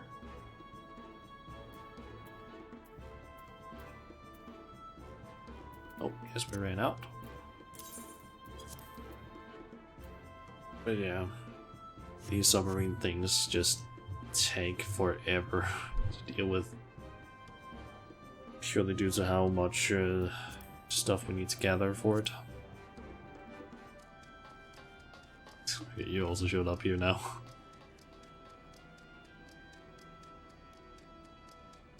Yeah, we need a lot. I also still need to gather a shit ton of items for like from what's it called, Grand Company seals. Let me actually quickly try and pull up Teamcraft and see what the list says, even though it's not fully accurate right now since I haven't updated it fully. Maybe just so I can keep better track of stuff, but according to that, I need around 3,900,400 Grand Company seals in order to get all of the items that I need. Granted, it's not entirely that, because I do have like around half of one of the things I need, 19 of another one, which I need 4,300 of, and I have 27 of a thing that I need 163 of. Basically, I still need a lot. But I have found a slightly different way of basically getting the stuff that I need, but it's not a fun method. Basically involves doing trial quests. Anyway, I don't really have anything else to go over this stream, I guess. So yeah, I think at least I've done all the things that I want to do. So yeah, I guess that's gonna be it for now. So let's actually just switch over to this. I'll just mute some of that background stuff. So I don't know when the next stream is gonna be, because yeah, I'm still doing this whole semi-break thing from streaming while I try and basically edit a absolute shit ton of videos, like old streams down into smaller in a way videos. By small I mean like maybe 2 hour long cut down things, because I do have 2 years worth of videos or streams that I need to edit down. But yeah, I guess the next time that I guess you can kind of guarantee the stream would at least be when 6.5 drops, because when that happens I'm probably gonna do a possibly a Friday stream once it's dropped, where I just do the we'll probably do a stream where I just do the MSQ, and then maybe a few days, maybe like a different day, do do the Alliance raid that's coming out at the same time. Also, Chunjun is just slapping me in game now and punching me. But yeah, that's basically the next time that there's a guaranteed stream, is just when 6.5 drops. Depending on how long this semi-break takes, maybe also 6.55, but I out at. Yeah, basically anytime there's like stuff dropping in Final Fantasy in terms of content, you can expect a stream, possibly like 1 or 2 streams, but yeah, apart from that, nothing anytime soon, basically. Yeah, hopefully I'll be able to finish up some of that stream editing stuff that I'm currently doing, because God, I need to do some of that. But yeah, I should probably find someone to raid for the stream. You're welcome, Tarika. Thank you for watching and also chatting, of course. Let's see here. Who to raid? Who should I raid?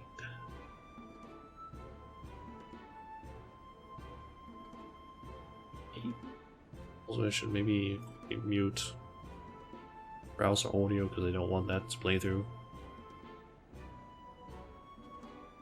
Let's see.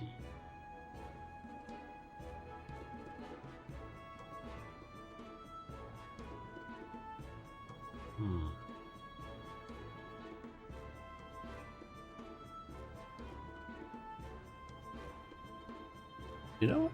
Let's go with Eco, who is currently playing some Phasmophobia alongside 2 of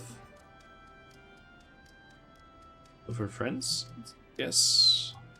I'm not entirely sure who they are, but I'm pretty sure it's her friends. It would be kind of weird if it wasn't her friends, at least. But yeah, I'm thinking we'll raid her, and because I'm assuming that she might keep streaming. It's only been going for like 2 hours and 20 minutes currently, so hopefully it'll go for longer, but you never know. But yeah. This is basically gonna be it for the stream. I still have such a hard time actually ending the streams correctly, but yeah. Hopefully it won't be too long before I stream again. I'll try and maybe be more active on Twitter. It's still a hard thing for me to do because I still don't know how to tweet well. But yeah, I guess this will basically just be it. So yeah, thank you everyone for watching and chatting and everything, and yeah, see you guys next time. See ya.